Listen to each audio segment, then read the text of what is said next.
Welcome to Quiet Chronicles. At the end of a long day, some thoughts may still remain unfinished, as though they have followed you farther than they needed to.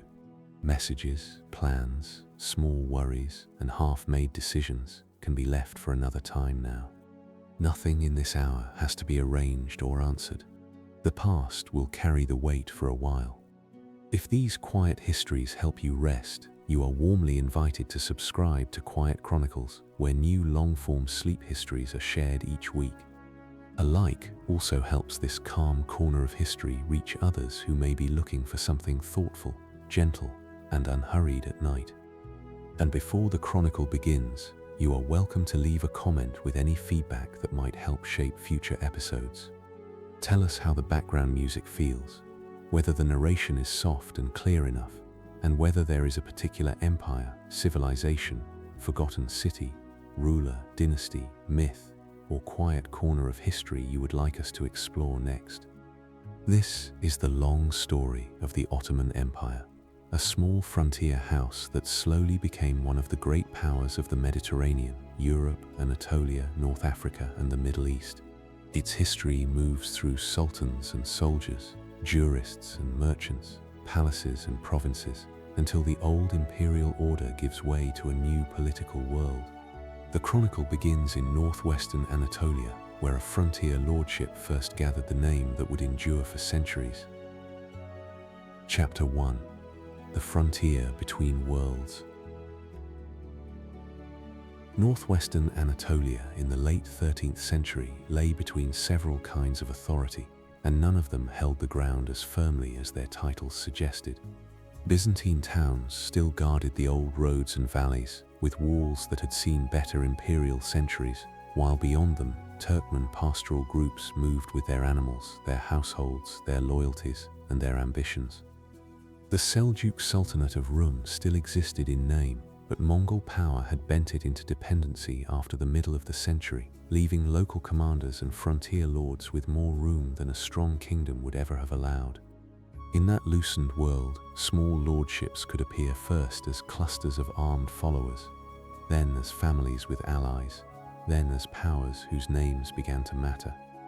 Osman belonged to this frontier, and the earliest certainty about him is less a single dramatic beginning than a gradual accumulation of followers, opportunities, and local relationships. Later Ottoman chronicles gave him a father, heir to rule, and placed the family within a noble tribal past, as dynasties often do when they look backward from success and try to give their first years a shape worthy of their later power. Around Osman were other Turkmen beyliks, some larger and older than his own, and there was no obvious reason at the beginning why his household should outlast them all. Yet his position near the Byzantine border gave him a particular kind of advantage, because war, pasture, plunder, service, conversion, marriage, and local agreement could all work together there in ways that were harder to arrange in more settled lands. The Byzantine Empire facing Osman was old, learned, and still ceremonially magnificent, but in western Anatolia it had become thin. Michael VI Palaiologos had restored Byzantine rule in Constantinople in 1261 after the Latin occupation, and that restoration gave the empire back its ancient capital without giving it back the resources of its earlier centuries. His successor, Andronikos II, faced strained finances, military weakness, factional politics, and the hard fact that imperial prestige did not repair fortifications or pay soldiers by itself. In the towns of Bithynia, imperial authority endured behind walls and in church hierarchies, but the countryside around those towns became increasingly difficult to hold. A frontier leader who could gather mounted men, offer protection, and reward loyalty could become more useful to many local people than a distant emperor whose commands arrived late and whose armies were uncertain. Osman's following was not simply a band of raiders, though raiding formed part of its life. The word Ghazi would later become central to the Ottoman memory of these early men, suggesting warriors of the faith pressing against Christian territory, and that language carried real meaning in the frontier world. Still, the society around Osman was more mixed and practical than a pure holy war image can explain. Christian converts, local Greek notables, Turkmen clansmen, dervishes, craftsmen, and soldiers of fortune could all find a place in a growing lord's orbit if he offered security and gain. That early ability to absorb difference without needing to make it disappear at once would remain one of the quiet strengths of the Ottoman house. One figure in the later tradition, Michael Kossis, shows how this frontier mixture could be remembered. He appears as a Byzantine local lord, known in Ottoman memory as Kosa Mihal, who became an ally and eventually a Muslim companion of Osman's house. The details are hard to separate from later storytelling, but the shape of the memory is important because it suggests that early Ottoman power grew through alliance as well as defeat. A local Christian notable did not need to vanish from the story once Ottoman rule arrived. He could be folded into it, given a place in the genealogy of service. The empire that later ruled Greeks, Armenians, Slavs, Arabs, Kurds, Jews, Albanians, Turks, and many others had, in miniature, already learned something on this frontier. Among the most persistent traditions around Osman is the dream associated with Sheikh Edebali, a holy man whose blessing later chroniclers placed near the root of Ottoman legitimacy. In the story, Osman slept in Edebali's house and saw a vision that joined the saint, the dynasty, and a vast future dominion beneath one sign of divine favor. It is not the sort of episode that can be treated as court record in the plain sense, and it tells us more safely about later Ottoman ideas of legitimacy than about one night in the 13th century. Yet, dynastic legends are not useless because they are legends. They reveal what a ruling house came to believe it needed at its origin: sanctity, marriage alliance, prophecy, and the suggestion that expansion had been written into the family's fate before the family itself could have known it. The material signs of early authority were much smaller than the later legend. A lord needed men who would answer his summons, animals to move them, access to grazing, a place of refuge, and relations with religious figures who could anchor his standing among unsettled communities. Dervish lodges mattered because they were not only devotional houses, they could become centers of hospitality, mediation, memory, and rural organization. Seals, titles, and later coinage mattered because they turned personal command into public claim. In a world where the Seljuk Sultan still existed and the Mongol Khan still cast a long shadow, even a modest assertion of independent authority had to be made carefully and often gradually. The Mongol background is easy to lose because the Ottoman story eventually becomes so strongly tied to Europe and the Mediterranean.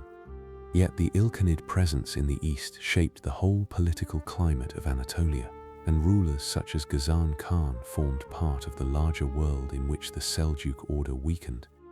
Mongol power did not need to appear every day in Bithynia to change what was possible there. By drawing tribute, unsettling older hierarchies, and making Seljuk sovereignty dependent, it loosened the pattern of command across Anatolia. On the far western edge of that system, men like Osman could move in the spaces left between claims. The Battle of Baphius in 1302 gave Osman's name a sharper outline in the eyes of his enemies. The Byzantine commander George Musalon faced Ottoman forces near Nicomedia, and the defeat that followed alarmed Byzantine observers because it showed that the frontier emir was no longer merely a local nuisance. Pachimares, the Byzantine historian, treated the event as part of the empire's worsening Anatolian crisis, and his notice is valuable because it comes from outside Ottoman dynastic memory. The battle did not create Osman's power in a single morning, but it confirmed that his following had reached a scale that imperial officials could not ignore. Often, in early imperial histories, there is such a moment when a local name becomes a regional fact. Baphius also mattered because of what followed around the Byzantine towns. The Ottomans did not immediately take every fortress, and the old cities did not fall like doors opening one after another. Instead, pressure accumulated. Roads became less secure, fields became harder to work beyond the walls, supplies narrowed, and inhabitants who wished to continue ordinary life had to judge which power could actually protect them.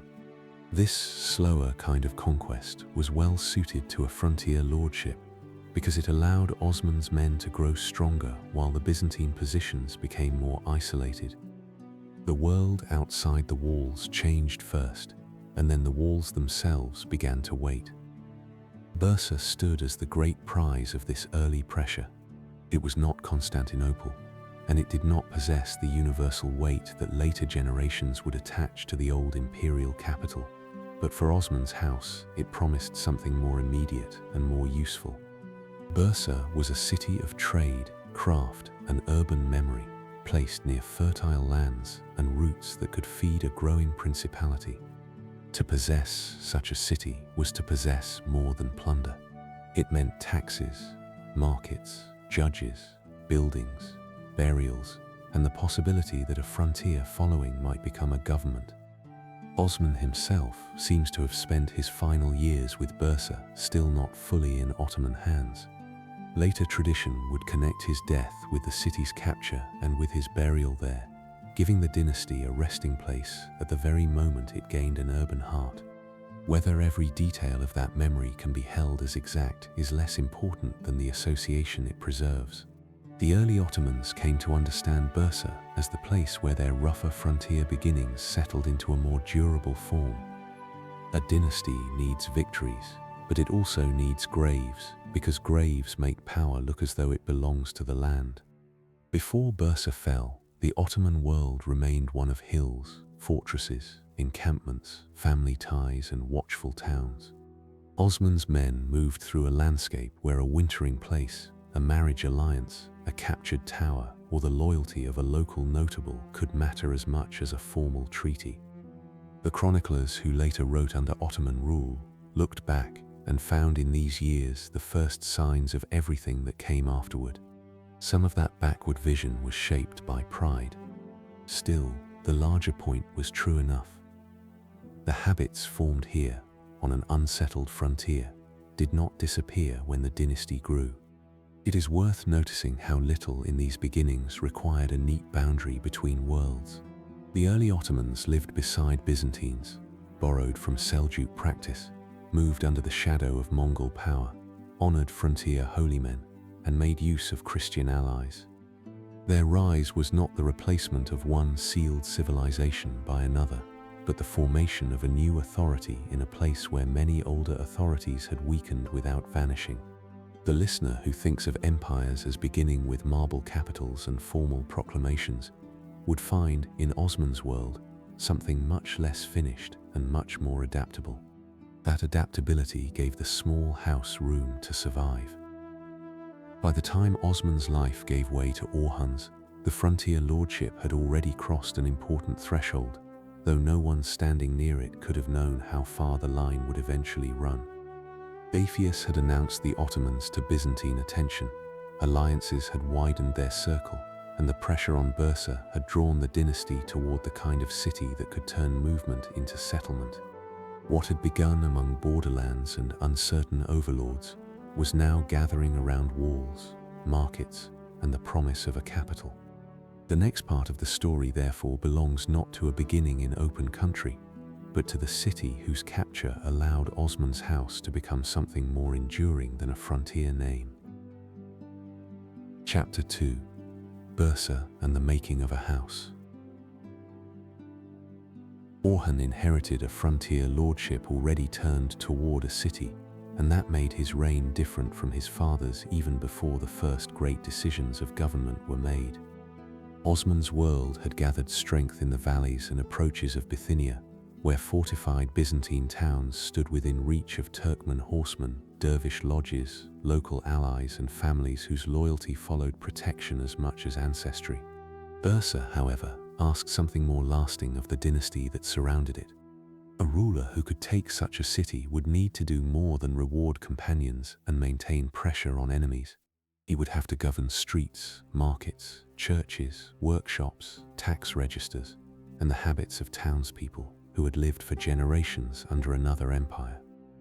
The capture of Bursa in 1326 therefore became one of the quiet hinges of Ottoman history. Later tradition placed Osman's death near the moment of the city's surrender, allowing the first ruler's life to close just as his house gained its first great urban seat.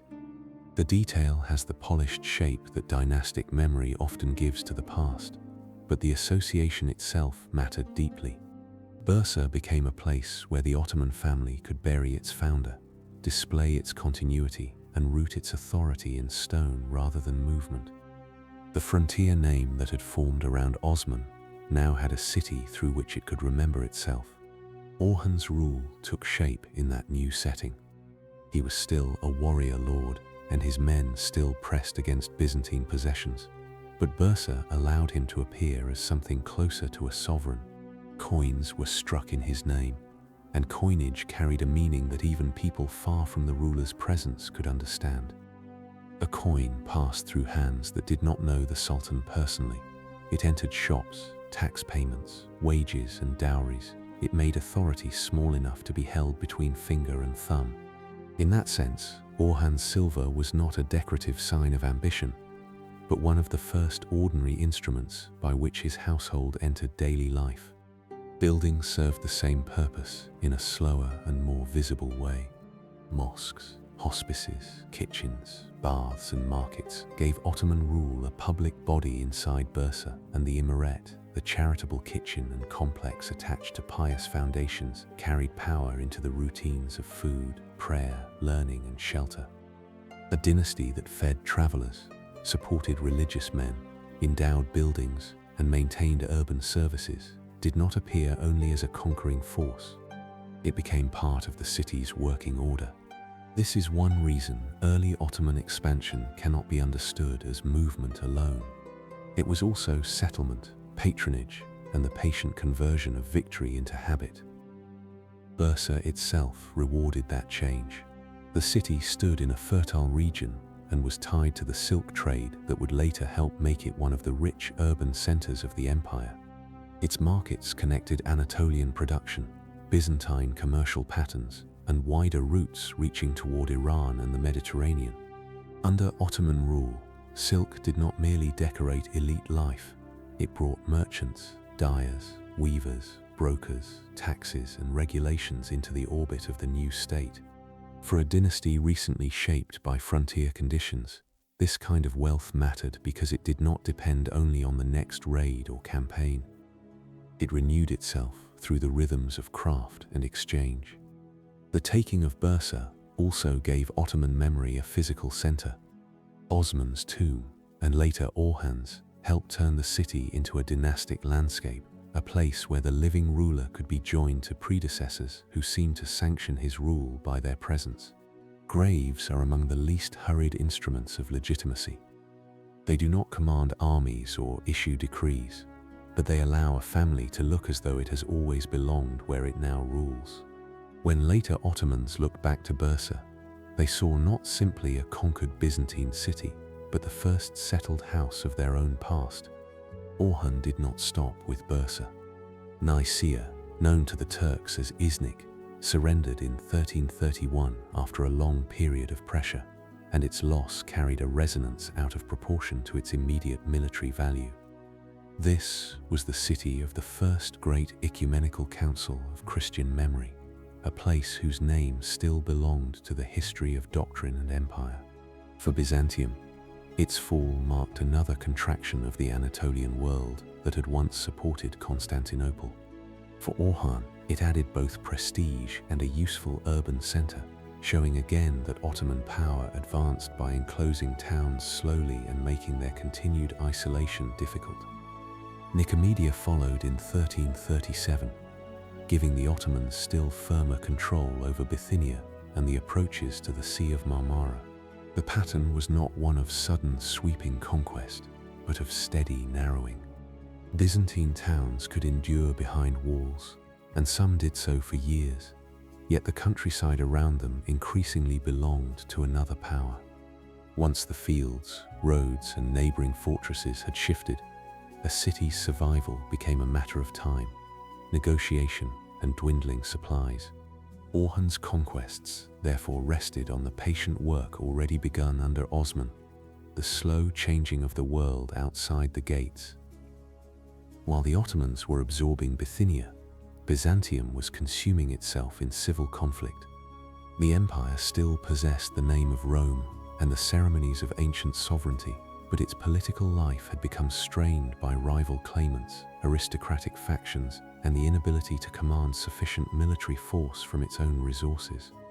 John VI Cantacuzénos, one of the most important Byzantine figures of the age, turned to outside allies in his struggle for power, and among those allies was Orhan. The marriage of Cantacuzénos's daughter Theodora to Orhan in 1346 was not an ornament to diplomacy. It was a practical alliance in a world where imperial claimants needed soldiers more urgently than they needed the comfort of old boundaries. That marriage brought the Ottoman ruler into Byzantine politics by invitation. It is a small but telling reversal, because empires in difficulty often open doors they cannot later close. Orhan's troops crossed into Europe as auxiliaries in Byzantine struggles, serving one emperor or faction while learning the roads, settlements, and weaknesses of Thrace. To the Byzantine court, Ottoman support might have seemed one more tool in a long tradition of hiring foreign soldiers. To Orhan's household, it offered something more valuable than payment. It offered knowledge of Europe from inside the quarrels of the empire that still claimed to rule it. Suleiman Pasha, Orhan's son, became central to this crossing. In the early 1350s, Ottoman forces gained a foothold at Gallipoli, helped by the disorder that followed a damaging earthquake in 1354 and by the larger weakness of Byzantine control in the region. Gallipoli mattered because geography made it matter. Placed by the Dardanelles, it stood near the passage between Anatolia and Europe, where ships, armies, merchants, and messages moved through a narrow and consequential space. Once the Ottomans held ground there, their European presence no longer depended entirely on temporary invitation or paid service. The crossing into Europe did not immediately make the Ottomans a Balkan empire, but it gave them the means to become one. Men could now be moved more regularly across the straits, and raiding could turn into occupation, then into settlement and administration. Turkish families, warriors, and retainers followed the opportunities of the new frontier, just as earlier groups had moved in western Anatolia. Christian lords in Thrace, already accustomed to Byzantine faction and local bargaining, now faced a power that could be enemy, employer, ally, or overlord depending on circumstance. The old frontier had not disappeared. It had widened across the water. Orhan's reign is sometimes quieter in memory than the reigns of Murad, Bayezid, or Mehmed the Conqueror, yet it supplied the forms without which their larger achievements would have been less secure. Under him, the Ottoman household gained cities, issued coins, endowed institutions, entered Byzantine diplomacy, and crossed permanently into Europe. These developments did not yet amount to an empire in the full later sense, but they gave the dynasty an administrative and geographic breadth that Osman had not possessed. The house was still small compared with the powers it would later confront, but it had learned how to hold more than a frontier. Aladdin Pasha, remembered in tradition as Orhan's brother and associated with early administrative organization, belongs to this same movement from household rule towards state practice. The details of his role are not always clear, and later Ottoman memory may have arranged the origins of offices more neatly than the 14th century itself did. Even so, the tradition points toward a genuine change. The dynasty needed officials, commanders, judges, scribes, and systems of distribution. A growing state could not live forever as a family's armed following, however loyal or successful that following might be. The relationship between conquest and accommodation also became clearer in Orhan's time. Byzantine towns were not emptied of their past when Ottoman rule arrived. Churches, workshops, local customs, and Greek-speaking populations remained part of the landscape, even as new Muslim institutions appeared beside or over them. Conversion occurred, migration occurred, patronage changed, and some older elites found ways to survive under new masters. This layered quality would become one of the ordinary facts of Ottoman rule. The empire would later govern many communities, not by making them identical, but by arranging their differences within an imperial order. By the end of Orhan's reign, the Ottoman world had acquired two directions at once. In Anatolia, it held the former Byzantine cities of Bithynia, with Bursa as its dynastic and economic center. Across the straits, it had begun to settle into Thrace, where the Balkan roads opened toward older kingdoms, lordships, and river valleys. That double orientation gave the dynasty its future shape. It was no longer only an Anatolian principality pressing against weakened Byzantine towns. It was becoming a power whose life depended on movement between Anatolia and Europe, between city and frontier, between Islamic legitimacy and practical alliance with Christian rulers. The passage from Osman to Orhan, therefore, did not merely continue a family line. It changed the scale on which the family could act. Osman's house had gathered its name along the frontier. Orhan's rule gave that name a city, a coin, a burial place, a set of institutions, and a European crossing. The next generation would inherit not a finished empire, but a remarkably useful position. Bursa behind it, Gallipoli before it, and the Balkan road beginning to open under Ottoman feet. In that widening road, Murad would find the setting for a reign in which the frontier lordship became a ruling power across southeastern Europe. Chapter 3: Murad, Bayezi, and the Balkan Road. By the middle decades of the 14th century, the Ottoman crossing into Europe had become more than an episode of Byzantine civil war. Gallipoli had given the dynasty a foothold near the straits, and from that position the roads of Thrace opened toward towns, river valleys, fortresses, and noble households whose politics were already divided. The Balkans were not a single world waiting to be taken, but a dense arrangement of Serbian, Bulgarian, Byzantine, Albanian, and local lordly interests, with each region carrying its own rivalries and memories. Murad I entered this landscape as Orhan's heir, and his reign turned the European frontier into one of the main theaters of Ottoman power. Edirne, the former Adrianople, became the sign of that change. Its capture, usually placed in the 1360s, gave the Ottomans a major city in Europe and a base from which they could organize rule beyond seasonal raiding. The city lay among roads leading toward the Maritsa Valley, the Balkan passes, and Constantinople itself, and its possession helped shift the Ottoman center of gravity westward. Bursa remained the dynastic city of the early house, with its tombs and markets, but Edirne became the forward capital of a polity whose future would be made in both Anatolia and Rumelia. A frontier lordship now held an old Roman city and began to make it serve new masters. The Ottoman advance under Murad depended on war, but also on forms of settlement and obligation that gave conquest a durable frame. The Timar system, by which cavalrymen received revenue assignments in return for service, helped connect land, taxation, and military duty across newly held territories. Christian peasants might continue to work their fields while the revenue expected from those fields passed to a new military holder. Local nobles, when they submitted, could become vassals rather than disappear, and their sons might serve beside Ottoman commanders in later campaigns. In this practical arrangement, conquest did not always mean immediate replacement. It often meant that older social material was turned toward a new sovereign. The Battle of Maritsa in 1371 opened the Balkan road further.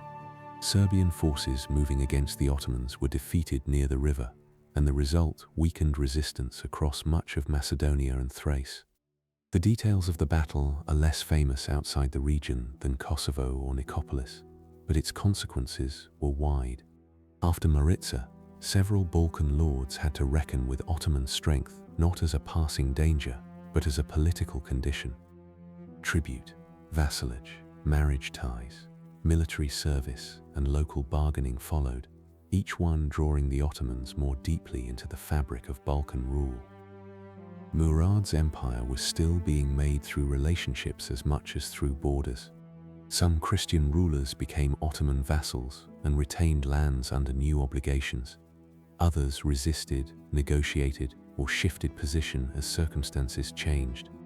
The Serbian Prince Lazar emerged as one of the important figures in this world of narrowing choices, gathering opposition to Ottoman expansion while also living in a region where older certainties had become difficult to preserve.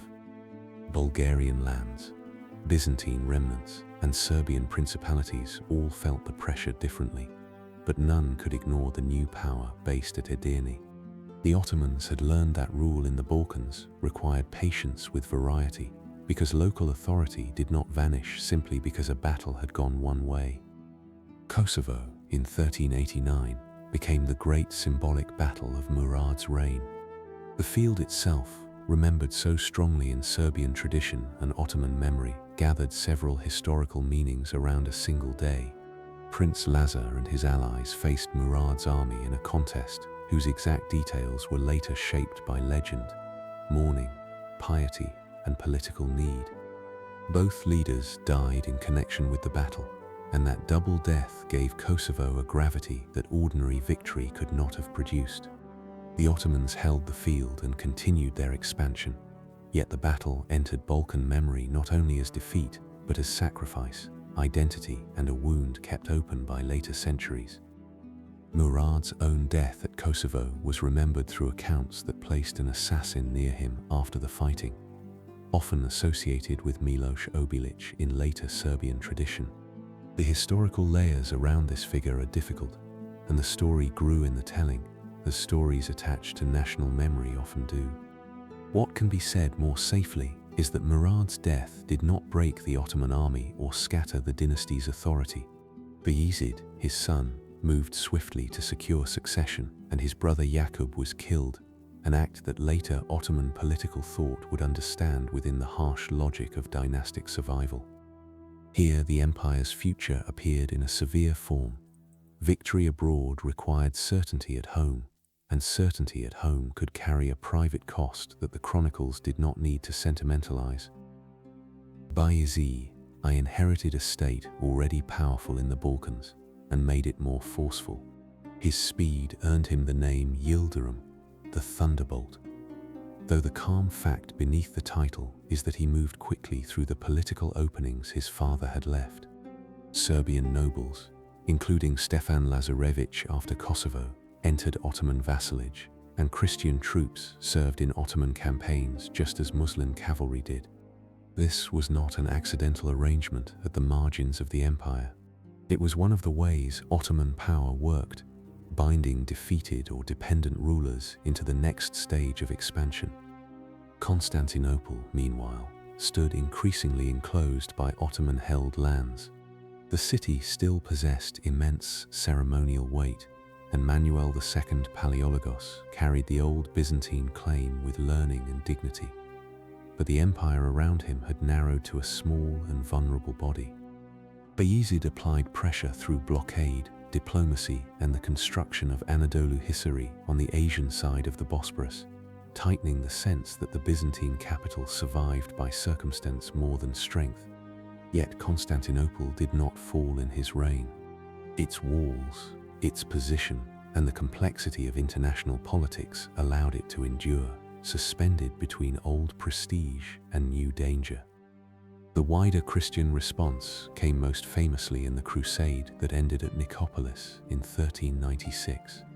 Western knights, especially from France and Burgundy, joined Hungarian forces under King Sigismund and moved against Bayezid with confidence shaped by aristocratic ideals of war. At Nicopolis, that confidence met an Ottoman army supported by Balkan vassals, including Serbian forces under Stefan Lazarević. The defeat of the crusade shocked European observers because it showed that Ottoman power in the Balkans was not a temporary frontier disturbance. It was organized, disciplined, and able to defeat a coalition that had imagined itself capable of rolling the frontier back. Nicopolis deserves a little closer attention because it reveals the difference between reputation and political reality. Many Western nobles thought in terms of honor, mounted courage, and crusading prestige, and those values were not imaginary. They had shaped European warfare for centuries. Bayezid's army, however, stood within a different military and political system, one that combined cavalry, infantry, vassal contingents, command discipline, and knowledge of the region. The outcome did not end European resistance, but it changed the tone in which the Ottoman presence had to be discussed. After Nicopolis, the Sultan in Edirne and Bursa could not be treated as a distant eastern ruler pressing faintly against Christendom. He was already part of Europe's political map. The Ottoman state that emerges from Murad and Bayezid's reigns was therefore neither simply Asian nor simply European. Its ruling house came from the Anatolian frontier. Its first dynastic city was Bursa. Its forward capital was Edirne, and much of its manpower, revenue, and political future now lay in the Balkans. The roads of Rumelia carried soldiers, tax collectors, judges, merchants, envoys, captives, and vassal princes. Villages that had once paid one lord now paid another. Churches and monasteries negotiated privileges. Markets adjusted to new routes and new demands. The empire's strength came partly from its willingness to use what it found, rather than replacing every part of it at once. The Timur cavalryman assigned revenue in the Balkans was not merely a soldier waiting for campaign season. His place connected the Sultan's military needs to the annual work of peasants, the measurement of land, the expectation of taxes, and the maintenance of order.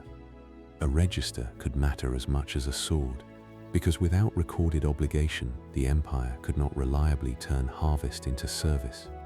This administrative texture is easy to overlook beside the names of battles, but it was one of the reasons Ottoman victories endured beyond the day they were won. A battle opened the way. A system made the road usable. Still, Bayezid's reign also showed the danger of rapid success. He pressed into Anatolia against other Turkish beyliks, asserted dominance in the Balkans, threatened Constantinople, and dealt with European crusaders, all within a political world that contained another expanding conqueror to the east. Timur, ruling from the vast post-Mongol world of Central Asia and Iran, watched Anatolia with his own claims and alliances. Turkish rulers displaced by Bayezid had reason to look toward him, and Bayezid's growing power gave Timur reason to intervene. The Ottoman state had expanded in several directions at once, and the very speed that made it formidable also stretched its balance.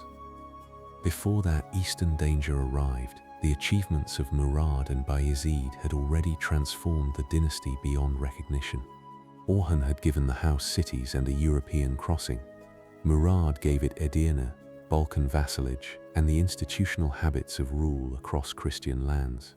Bayezid gave it the confidence, and perhaps the overextension, of a power that could face crusaders and emperors alike. The frontier had not disappeared, but it had become imperial in scale. Its roads now ran from Bursa to Edirne, from the Maritsa to the Danube, from Byzantine walls to Serbian courts. At the end of Bayezid's great years, Constantinople remained unconquered. The Balkans were deeply marked by Ottoman power, and Anatolia had not yet been made safe behind him. The dynasty had learned how to gather cities, vassals, taxes, and victories, but it had not solved the problem of succession, nor had it secured its eastern flank against a ruler whose armies belonged to an older and wider steppe tradition.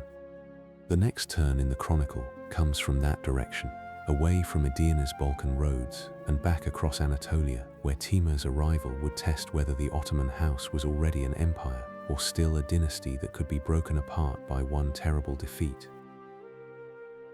Chapter 4: Ankara, Interregnum, and Recovery.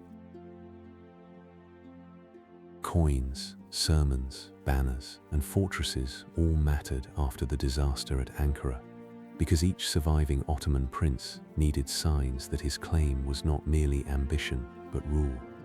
Bayezid's great reach across Anatolia and the Balkans had made his dynasty formidable, yet it had also drawn into one household many lands whose loyalties were still recent, negotiated, and uneven. When Timur came west, he did not meet a small frontier lordship like the one Osman had once gathered, but neither did he meet a settled empire whose succession and provincial obedience could survive every shock. The Ottoman house had grown strong enough to challenge old powers and still remained fragile enough for one defeat to loosen almost all of its bindings. Timur's world was not the Ottoman world. He came from the post-Mongol political landscape of Central Asia and Iran, where conquest, dynastic charisma, steppe military organization, and Persianate kingship had combined into a power of astonishing range. Displaced Anatolian beys, angered by Bayezid's expansion, looked to him as a restorer of their fortunes, while Bayezid received enemies of Timur and behaved with the confidence of a ruler who had grown used to victory. Their quarrel was not simply personal pride, though pride was present enough in the letters and gestures later writers remembered. It was also a contest over Anatolia itself, where the Ottoman attempt to gather the Turkish principalities under one sultan had crossed the interests of a conqueror who claimed the right to reorder the region. The Battle of Ankara in 1402 ended Bayezid's forward motion. His army included vassal contingents and troops drawn from lands that had not all been Ottoman for long, and when Timur's forces met him near the Anatolian plateau, those unstable layers began to show. Some Anatolian elements shifted away, and the hard discipline that had served Bayezid so well in Europe could not overcome the combination of Timur's cavalry, alliances, and strategic patience. The defeat left Bayezid captive and the Ottoman state exposed. It was one of those moments in imperial history when the map that had seemed to be hardening suddenly softened again. Bayezid's captivity became surrounded by stories, some humiliating, some embroidered, and many difficult to hold as plain fact. Later accounts lingered over the fallen sultan before Timur, because the reversal was too great not to attract moral explanation. A ruler who had pressed Constantinople, defeated crusaders at Nicopolis, and gathered much of Anatolia now found himself dependent on the will of another conqueror. The quieter historical point is severe enough without ornament. Bayezid died in captivity in 1403, and his sons inherited not a throne but a contest over whether the Ottoman house could remain one house at all. The years that followed are known as the Ottoman interregnum, though the term can make them sound like a pause between proper reigns. They were not a pause to those who lived inside them. Suleiman Çelebi held power in Rumelia, where the Balkan provinces and vassal relationships remained crucial. Isa Çelebi and Mehmed Çelebi fought in Anatolia, while Musa Çelebi later crossed into Europe and challenged Suleiman's position. Each prince needed soldiers, towns, revenue, recognition, and the public marks of sovereignty, and each used whatever alliances circumstances allowed.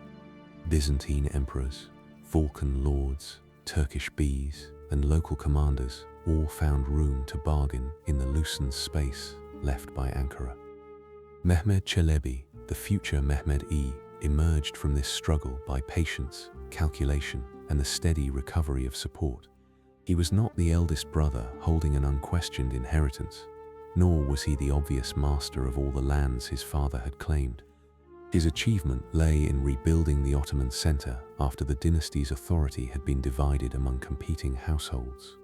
When he defeated Musa in 1313 and secured control, the empire had survived, but survival came with memory attached. The Ottomans had learned that victory over external enemies did not protect them from the dangers of fraternal rivalry, and that succession could threaten the state as gravely as invasion. The political signs of the interregnum were practical and symbolic at once. A prince who controlled a city could have the Friday sermon, the khutbah, pronounced in his name, and that act placed him inside the religious language of legitimate sovereignty. He could mint coins, appoint men, negotiate treaties, and promise protection. These gestures were not decorative. They told soldiers whom they served, townspeople whose taxes were due, and foreign rulers which Ottoman claimant might be worth supporting. In an age when authority moved through spoken formula, silver, seal, and sword together, the struggle for the throne was also a struggle over the ordinary grammar of power. Byzantium made use of the division, as weakened states often do when a dangerous neighbor stumbles. Manuel II Palaeologos and his circle gained breathing room while Ottoman princes competed, and Constantinople, which had seemed so tightly pressed under Bayezid, survived another generation. The empire of the Paleologoi remained poor and narrow, but diplomacy could still extract advantage from Ottoman disorder. In the Balkans, vassal princes and local rulers measured their obligations carefully, because it was no longer certain which son of Bayezid would endure. The Ottoman presence in Europe did not vanish after Ankara, and that endurance mattered greatly, but its authority had to be assembled again through choice, pressure, and recognition. Mehmed I's restoration did not mean he could simply resume Bayezid's ambitions. The Anatolian beyliks had been revived or strengthened by Timur's intervention, and the Ottoman ruler had to proceed with caution among neighbors who remembered Bayezid's earlier absorption of their lands. In Rumelia, the advantages gained under Murad and Bayezid remained essential, because the European provinces gave the dynasty revenue, manpower, and a base less directly disturbed by Timur's settlement in Anatolia. This double geography, so important since Orhan's crossing at Gallipoli, now helped save the house. If the Ottomans had been only an Anatolian principality, Ankara might have ended them.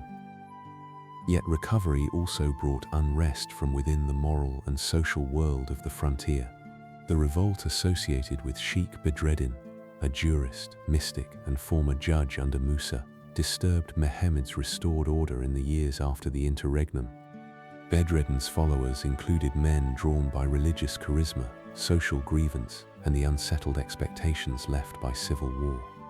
The movement's exact doctrines and composition have been debated, and later memory made Bedreddin into several different figures at once: rebel, saint, heretic, social visionary, and failed political actor. For Mehmed's government, whatever its deeper meanings, the revolt represented the danger of a state only recently reunited facing alternative loyalties that spoke in the language of justice and sanctity. Mehmed I suppressed that challenge and spent his reign consolidating rather than dazzling. This gives him a quieter place in popular memory than conquerors or lawgivers. But his work was indispensable. He restored relations with some powers, reasserted control where possible, and kept the Ottoman name attached to both Anatolia and Rumelia after a decade in which it might have become only one broken dynasty among others. A calm chronicle should linger over such a reign for a moment, because empires often owe their survival not to their most splendid rulers, but to those who make continuity possible after disaster. Mehmed I did not give the Ottomans their greatest victories. He gave them another future in which victories could happen. When Murad II succeeded in 1421, he inherited the restored but still unsettled result of his father's work.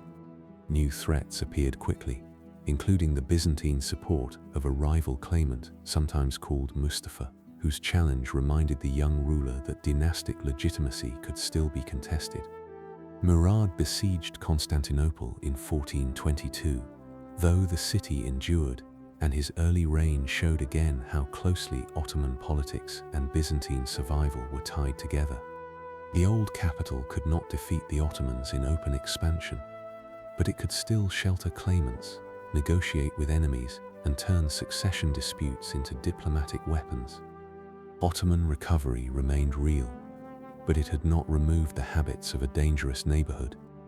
In Anatolia, Murad worked to bring the Turkish principalities back under firmer control, while in Europe he faced Hungary, Serbia, and the wider crusading energies that gathered around the Danube. John Hunyadi became one of the most formidable Christian commanders of the age, and his campaign showed that the northern Balkan frontier would not settle into obedience without resistance. Fortresses along the Danube mattered because they controlled roads, crossings, and the rhythm of campaigns. Serbia, Wallachia, Hungary, and the Ottoman state all met in this military borderland, where tribute, vassalage, raids, and formal campaigns braided together year after year. Murad's reign also contains one of the more unusual episodes of early Ottoman kingship, his abdication in favor of his young son Mehmed. The decision reflected personal weariness, spiritual inclination, political calculation, or some mixture of motives that cannot be reduced to one cause with certainty. What followed showed how difficult it was for a ruler to step away while enemies remained alert. A crusading force advanced, encouraged by the thought that a child on the throne and a retired sultan might leave the Ottomans vulnerable. Murad returned to command, and at Varna in 1444, the crusade met the restored force of the Ottoman army. The Battle of Varna deserves closer attention because it joined dynastic uncertainty, crusading vows, and the practical geography of the Black Sea world. King Władysław of Poland and Hungary urged forward in a campaign that had broken a recent peace, led a coalition whose hopes rested on the belief that Ottoman recovery could still be checked. Murad's army held together, and the Christian defeat ended with the young king dead and the crusading effort broken. The battle did not end all danger from Hungary or the Balkans, but it confirmed that the Ottomans had passed beyond the weakness of the interregnum. Less than half a century after Ankara, they could again defeat a major European coalition. Murad later faced Hunyadi again at the Second Battle of Kosovo in 1448. The location carried memory from Murad's death and Bayezid's succession, but this second battle belonged to a different stage of Ottoman history. It was not the first entry into Balkan politics, nor the first proof that the dynasty could survive in Europe. It was a confirmation that the Ottoman military and administrative position in Rumelia had become very difficult to dislodge. Hunyadi's defeat weakened the possibility of a coordinated Christian rollback in the Central Balkans, and Ottoman attention could increasingly turn toward the one prize that had remained outside their grasp since Bayezid's day. Between Ankara and the Second Battle of Kosovo, the Ottoman house had passed through humiliation, civil war, rebellion, restoration, crusade, and renewed authority. The dynasty had learned that it could be broken open, but also that its two-continent structure gave it unusual resilience. It had discovered the dangers of rival princes and the value of provinces that did not all fail at once.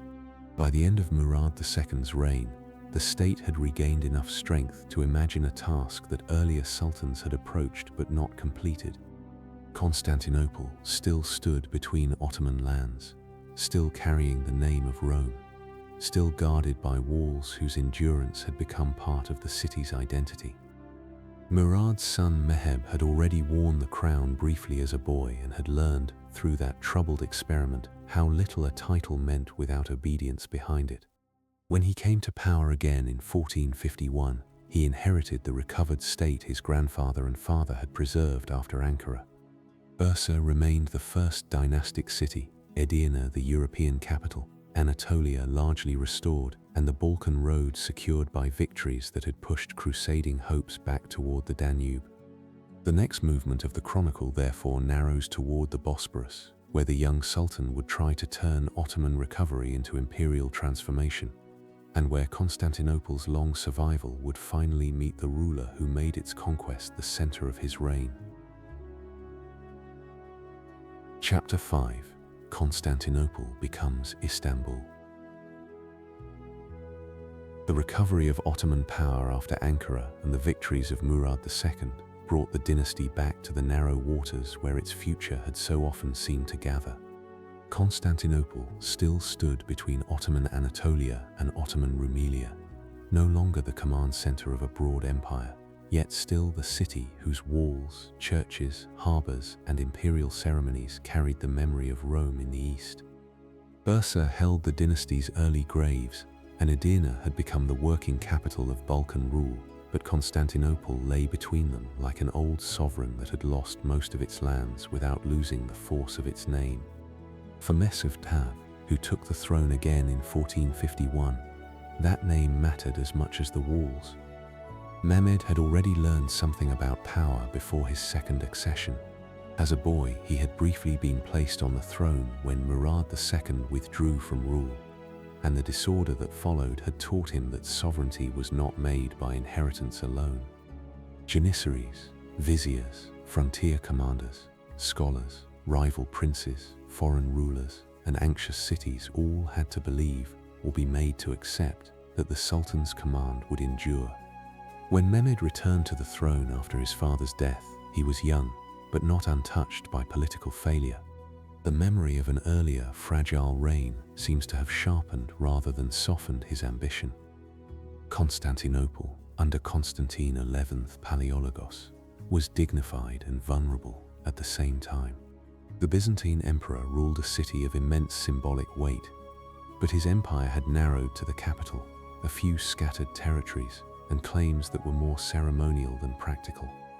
The walls of Theodosius still formed one of the great defensive systems of the medieval world, and the city's position between the Golden Horn, the Bosporus, and the Sea of Marmara remained extraordinary. Yet walls required men, money, supplies, and allies. By the middle of the 15th century, Byzantium possessed too little of each. Mehmed prepared for the siege with the care of a ruler who understood that the conquest of such a city could not be left to courage alone. On the European side of the Bosporus, he ordered the building of Rumeli Hisari, the fortress that narrowed Ottoman control over the waterway opposite the older Anadolu Hisari built under Bayezid I. Its towers rose quickly in 1452, and their purpose was plain. Ships moving toward Constantinople from the Black Sea could now be watched, stopped, or threatened, and the city's hope of relief from that direction grew weaker. A fortress, in this case, was a sentence written in stone before the siege itself began. The court around Mehmed did not speak with one mind. Chandala Halil Pasha, the Grand Vizier, represented an older and more cautious strand of Ottoman politics, one attentive to the risks of provoking Western intervention and to the difficulty of taking a city that had resisted so many earlier attacks. Zaganos Pasha and others encouraged the Sultan's determination, seeing in Constantinople not an impossible prize, but the necessary center of a larger imperial claim. This division matters because Ottoman conquest was not produced by a single will moving through empty space. It came through councils, rivalries, calculations, and the pressure of a young ruler whose ambition was forcing the state toward a decision. The artillery gathered for the siege became one of its most remembered features. Urban, a cannon founder often described as Hungarian or Transylvanian, entered Mehmed's service and helped produce large guns capable of battering the ancient land walls.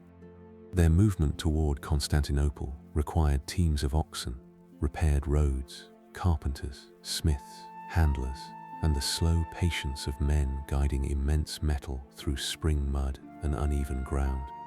The great cannon did not make the conquest inevitable, and they fired slowly with risks to their own crews.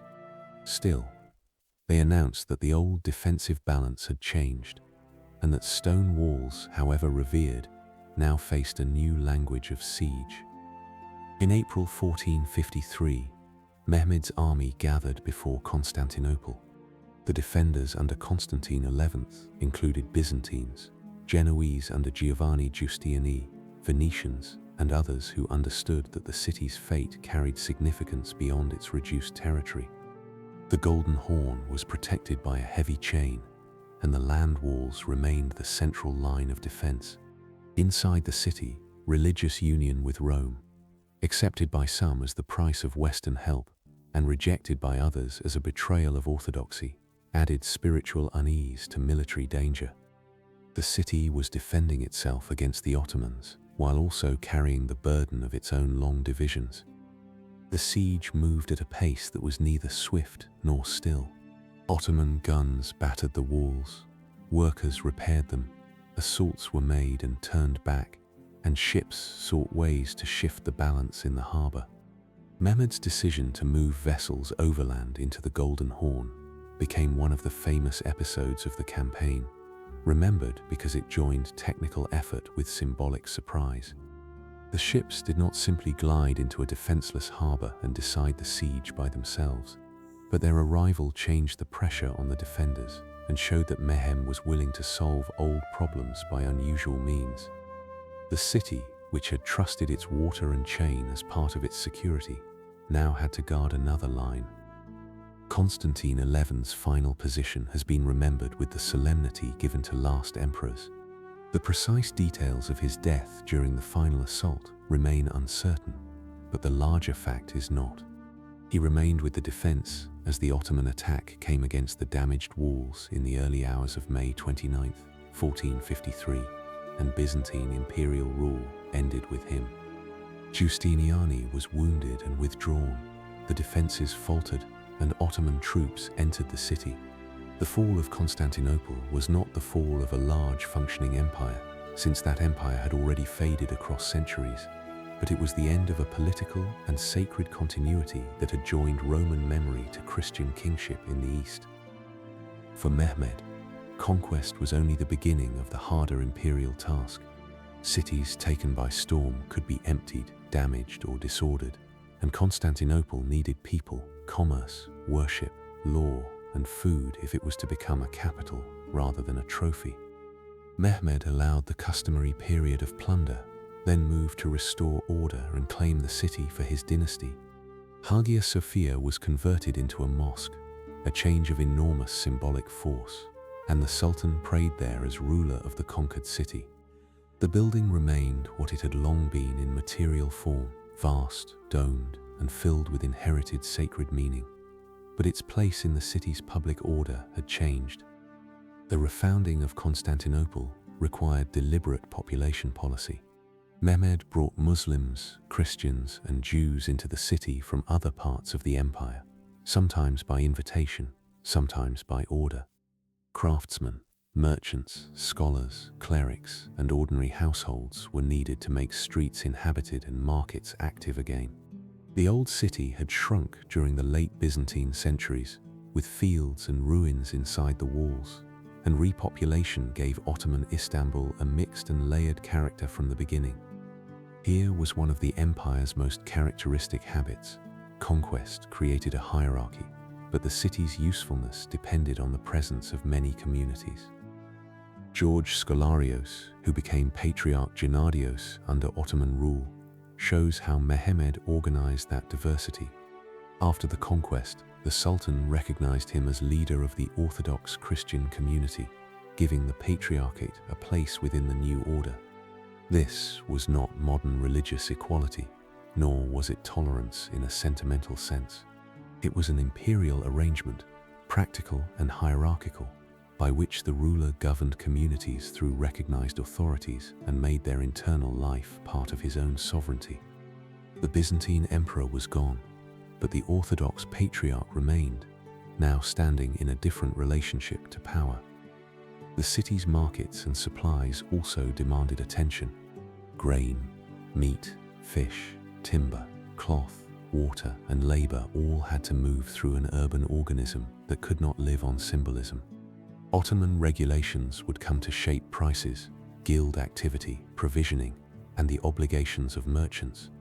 A capital needed pious foundations and palaces, but it also needed bakers whose ovens worked before dawn, boatmen who could carry goods across the water, and officials who could prevent shortage from becoming disorder. The greatness of Istanbul was made not only in mosques and ceremonies, but in the recurring administrative labor that allowed a very large city to eat.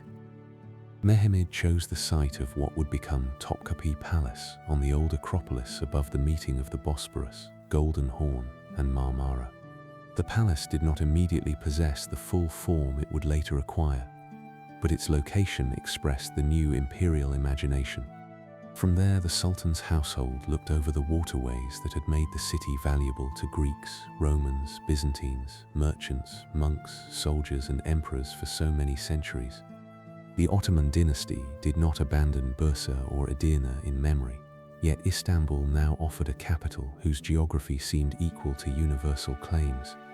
A frontier house had entered a city built for empire and began to arrange itself accordingly. Mehmed's titles and ambitions widened after 1453. He presented himself not only as a Muslim sultan and conqueror, but also as heir to Roman sovereignty, a claim that suited the possession of Constantinople, even if not all his subjects or enemies understood it in the same way. Such claims did not erase the dynasty's Turkmen, Islamic, or frontier inheritance. They added another layer. Ottoman legitimacy became increasingly composite. Ghazi memory, dynastic descent, Islamic kingship, Roman capital, Persianate court culture, and practical military success all gathered around the person of the Sultan. The conquest also changed relations with Europe. Some Western observers mourned the loss of the city, others feared Ottoman expansion, and Italian states had to balance alarm with the commercial need to negotiate. Venice, in particular, would remain both rival and trading partner, fighting the Ottomans in some years and bargaining with them in others. The Eastern Mediterranean did not divide cleanly into permanent religious camps, however strongly religious language could shape war. Merchants, envoys, captives, sailors, and translators continued to pass through the same sea, carrying profit and information across political hostility. Mehmed did not rest his reign on Constantinople alone. Serbia was fully absorbed after further campaigns. The Morea was brought under Ottoman rule.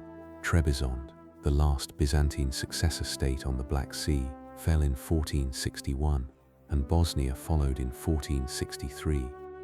These conquests mattered because they closed many of the remaining spaces in which Byzantine or Balkan resistance could hope for revival under older dynastic names. Each region had its own elites, churches, fortresses, and accommodations, and Ottoman rule had to be adjusted to each. The empire's map widened, but its governance also grew more intricate. In Anatolia, Mehmed confronted rival Muslim powers as well. The Akoyunlu ruler Uzun Hasan represented a serious eastern challenge, and the struggle between them showed that Ottoman imperial identity was never only a matter of Christian and Muslim frontiers. The Battle of Otlukbeli in 1473 confirmed Ottoman strength against this eastern rival and helped secure Mehmed's position in Anatolia. The victory belongs in the same reign as the conquest of Constantinople, because together they show the two directions of Ottoman ambition. The Sultan who claimed the Roman capital also had to master the Anatolian political world from which his dynasty had first arisen. A calm reading of Mehmed's reign should not make him into a figure of simple grandeur. He was forceful, learned, ambitious, and often severe. His centralizing policies could unsettle older families, and his demands for money, men, and obedience pressed heavily on the society that served him. Yet he also understood that empire required more than successful siegecraft. He sponsored law codes, reorganized the capital, drew scholars and artists to court, regulated conquered lands, and imagined the Ottoman Sultanate as a universal monarchy. The interest of his reign lies in that combination of violence, order, learning, calculation, and scale. By the time Mehmed died in 1481, the Ottoman dynasty had changed its historical register. Osman's frontier following had become Orhan's urban principality, Murad's Balkan power, Bayezid's overextended dominion, Mehmed II and Murad II's recovered state, and now Mehmed II's empire centered on Istanbul. The old Byzantine capital had not merely been added to Ottoman possessions, it had altered the dynasty's idea of itself. From its palaces, registers, mosques, patriarchate, markets, and harbour, the empire could now look in several directions at once, toward the Balkans, Anatolia, the Black Sea, the Aegean, and the lands beyond. What followed from Mehmed's transformation was not a completed structure, but a larger demand. A capital such as Istanbul required food from provinces, soldiers from households and villages, law from jurists, revenue from registers, ships from arsenals, loyalty from servants, and legitimacy from victories that did not cease when the conqueror died. Bayezid the Seat would inherit the need to steady what Mehmed had enlarged, and after him Selim and Suleiman would carry Ottoman power into Syria, Egypt, Hungary, Iraq, and the Mediterranean. The story therefore moves from the taking of the city to the making of the classical empire, where conquest had to become law, service, ceremony, and the daily machinery of rule. Chapter 6: The Classical Empire of Law and Service. The city Mehmed had taken required a state large enough to sustain it, and the decades after his death showed how conquest had to be steadied before it could be extended. Istanbul drew grain, timber, labor, taxes, officials, scholars, sailors, and soldiers toward itself, and none of these could arrive by ambition alone. The empire needed roads that remained usable, ports that could be watched, judges whose authority was recognized, scribes who could turn land and household into record, and a ruling house whose succession did not undo what its armies had gained. Bayezid II inherited this demanding world in 1481, and his reign gave the enlarged empire a period of consolidation after the forceful transformations of his father. Bayezid's accession was not without danger. His brother Sem challenged him, and Sem's long exile among the Knights of Rhodes, the papacy, and European courts turned an Ottoman succession dispute into an international instrument. For Western rulers, Sem was useful because his presence could trouble Bayezid or restrain him. For Bayezid, the matter was a reminder that dynastic rivalry did not remain inside the palace once foreign powers found value in it. The empire that had survived the interregnum could not forget that a prince with a claim might become more dangerous in another ruler's custody than he had been on the battlefield. Bayezid II is sometimes remembered as a less brilliant figure between Mehmed the Conqueror and Selim the Grim, but such a placement can be misleading. His quieter reign allowed institutions to settle after Mehmed's intensity, and empires often need such reigns more than their later admirers notice. He patronized learning, supported pious foundations, maintained the capital, and presided over a state whose administrative habits became more regular. The empire's land and tax registers, the careful recording of villages, households, revenues, and obligations, gave Ottoman rule a documentary depth that was easy to overlook beside the splendor of conquest. A sultan's will mattered, but so did the clerk who wrote down what a field owed and who was entitled to collect it. The arrival of Sephardic Jews after their expulsion from Spain in 1492 added another layer to Ottoman urban life. Bayezid allowed many of the displaced to settle in imperial cities, including Istanbul, Salonika, Edirne, and other commercial centers. They brought skills as physicians, merchants, translators, textile workers, and later printers, entering a society already accustomed to arranging religious communities under imperial authority. Their arrival did not make the empire a modern refuge in the later sense, and Ottoman rule remained hierarchical. But the episode shows the practical breadth of the imperial system. People driven from one Christian kingdom could become useful and protected subjects under a Muslim sultan. At sea, Bayezid's reign also widened Ottoman experience. Kemal Reis served as one of the notable naval commanders of the period, and his nephew Piri Reis would later preserve in maps and writings a world of ports, winds, islands, coasts, and imperial rivalries. Ottoman power had begun on land, among frontier valleys and fortified towns, but by the late 15th and early 16th centuries, the dynasty could not think only in terms of cavalry and sieges. The Aegean, the Eastern Mediterranean, and the Black Sea all demanded ships, arsenals, pilots, timber supplies, and men who knew how politics changed when viewed from water. Istanbul itself, placed between seas, made naval power not optional but natural. The empire Bayezid steadied was also an empire of law. Ottoman law did not exist apart from Islamic jurisprudence, yet the sultans also issued qanun, dynastic regulations that arranged taxation, criminal matters, landholding, market order, and administrative practice. This combination was not always simple, and it required jurists, judges, scribes, and statesmen who could work within both sacred law and imperial necessity. The learned hierarchy, later so closely associated with Ottoman governance, became one of the state's essential supports.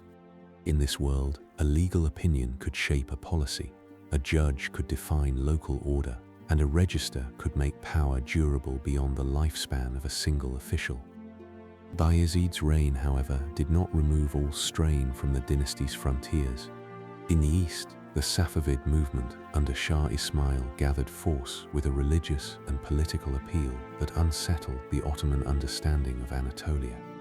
The Safavid order, rooted in a Sufi lineage and transformed into a militant Shii kingship, drew support among some Turkmen groups in eastern Anatolia who had cultural and devotional ties across the frontier.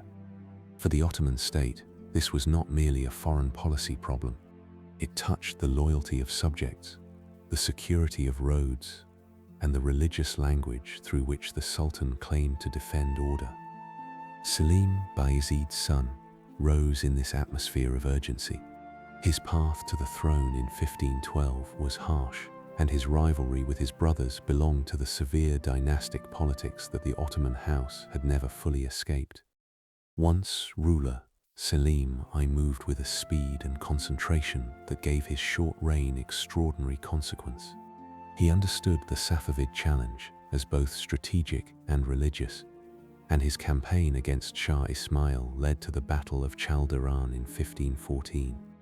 There, Ottoman artillery and firearms helped defeat Safavid forces, and the battle confirmed the growing importance of gunpowder weapons in conflicts between great Islamic empires.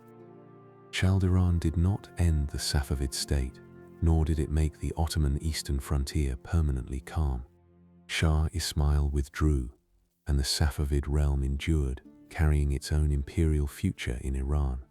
Yet the Ottoman victory reduced immediate pressure in eastern Anatolia and gave Selim the confidence to turn south against the Mamluks.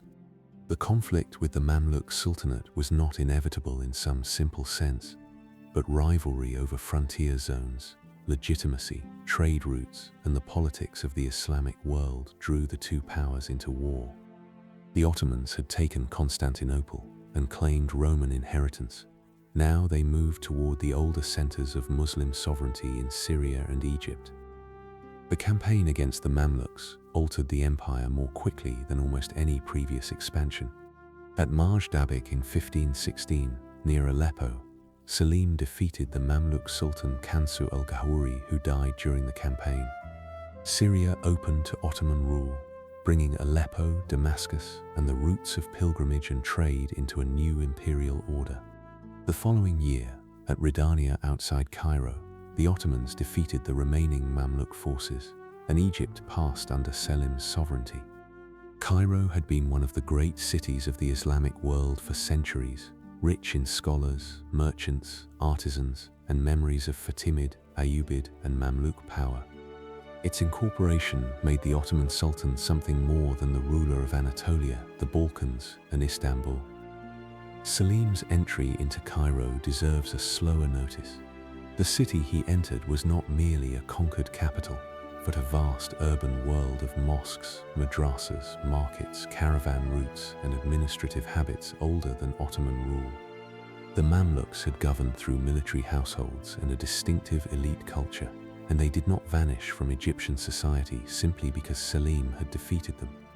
Ottoman rule in Egypt would have to use existing officials, local knowledge, and revenue systems, while placing them beneath the authority of Istanbul. A conquest so distant from the old Ottoman frontier could not be held by memory or fear alone. It required accommodation with the very structures it had overcome. The conquest of Egypt also brought the Hijaz, with Mecca and Medina, under Ottoman protection through the allegiance of the Sharif of Mecca. This change gave the dynasty a heightened religious prestige that no earlier Ottoman victory had supplied in the same way. The Sultan could now present himself as guardian of the pilgrimage routes and protector of the holy cities, responsibilities that carried ceremonial, financial, and political weight. Caravans had to be supplied and secured, roads watched, water provided, and gifts sent. The annual movement of pilgrims became part of the empire's sacred geography, joining Istanbul to Damascus, Cairo, the Red Sea, and the Arabian cities through ritual obligation. Selim died in 1520, after only 8 years as Sultan, but those years had redrawn the empire. His son Suleiman inherited not just a large estate, but one whose claims now reached across several imperial traditions at once. Istanbul gave the dynasty Roman and Byzantine resonance, the Balkans gave it European depth, Anatolia gave it its first political body, Syria and Egypt gave it the old roots and cities of the central Islamic lands. the holy cities gave it a sacred trust. Such variety required more than force. It required a governing language broad enough to make many different regions intelligible to one center. Suleiman's reign began with campaigns that confirmed the new ruler's strength. Belgrade fell in 1521, opening one of the great gates of Central Europe and altering the balance along the Danube. Rhodes fell in 1522 after a difficult siege against the Knights of St. John, whose island position had long troubled Ottoman communications in the eastern Mediterranean. These victories had practical value, but they also announced continuity after Selim's sudden expansion. The new sultan would not merely inherit, he would act. The Battle of Mohacs in 1526 widened Ottoman power in Europe with startling speed. King Louis II of Hungary died in the defeat, and the Hungarian kingdom was thrown into a succession crisis that drew the Ottomans and Habsburgs into a long struggle over Central Europe. Suleiman did not simply take a battlefield, he entered a political vacuum. John Zapolya and Ferdinand of Habsburg became rival claimants, and the Ottoman Sultan could support one, pressure the other, and make Hungary into a zone where imperial rivalry endured for generations. Once again, conquest created not closure, but management. At Mohacs, the human scale of imperial history appears in the sudden compression of a kingdom's fate into a single campaign. The Hungarian nobility had gathered under heavy pressure, facing a ruler whose armies had already taken Belgrade and Rhodes. The battle itself was brief, and its consequences were long. Afterward, roads, towns, estates, bishoprics, and noble households all had to adjust to the disappearance of an older political balance. For the Ottomans, the victory opened the way toward Buda and Vienna. For the Habsburgs, it made the Ottoman question central to their own dynastic future. Suleiman was also remembered as lawgiver, and this part of his reign matters as much as the campaigns. Ottoman tradition would know him as Kanuni, the lawgiver, because his reign saw the organization and refinement of dynastic law on taxation, land, criminal matters, and administration. Ebusud Effendi, the great Shaykhul Islam, helped articulate relationships between sultanic law and Islamic legal reasoning, giving learned sanction to arrangements required by a vast imperial state. Law in this setting was not an abstract ornament of kingship. It told villagers what they owed, officials what they could collect, judges how to decide, and soldiers how revenue supported service. The Imperial Council, meeting under the domes of Topkapi, became one of the central instruments through which the empire spoke to itself. Viziers, scribes, judges, and officials processed petitions, appointments, disputes, revenues, and reports from provinces that lay weeks or months away. The Sultan did not need to be visible in every decision for his authority to be present in the system. A petition from a town, a complaint against a tax farmer, an order to a governor, or a register of land could all carry the imprint of imperial rule. The empire's calm surface, when it existed, was produced by immense administrative motion beneath it. The Janissary Corps also belonged to this classical order, drawn originally through the Devshirme system, by which Christian boys from certain subject populations were taken, converted, trained, and placed in service. The Janissaries formed an infantry corps tied closely to the Sultan. The system carried the violence of removal from family and faith, and it also created avenues of extraordinary advancement within the Ottoman household. Grand viziers, commanders, palace officials, and soldiers could emerge from this structure of service, which transformed outsiders into servants of the center. It was one of the empire's most distinctive and morally complex institutions, binding coercion, discipline, opportunity, and loyalty into the machinery of rule. Ibrahim Pasha, Suleiman's close companion and Grand Vizier, rose through this world of household service to extraordinary authority. His career showed how the Ottoman system could elevate a man not born into the dynasty's ruling family to a place near the center of imperial power.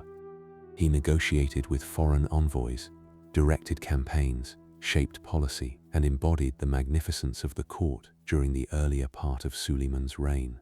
Yet such nearness to the Sultan could be unstable, because favor was not the same as security.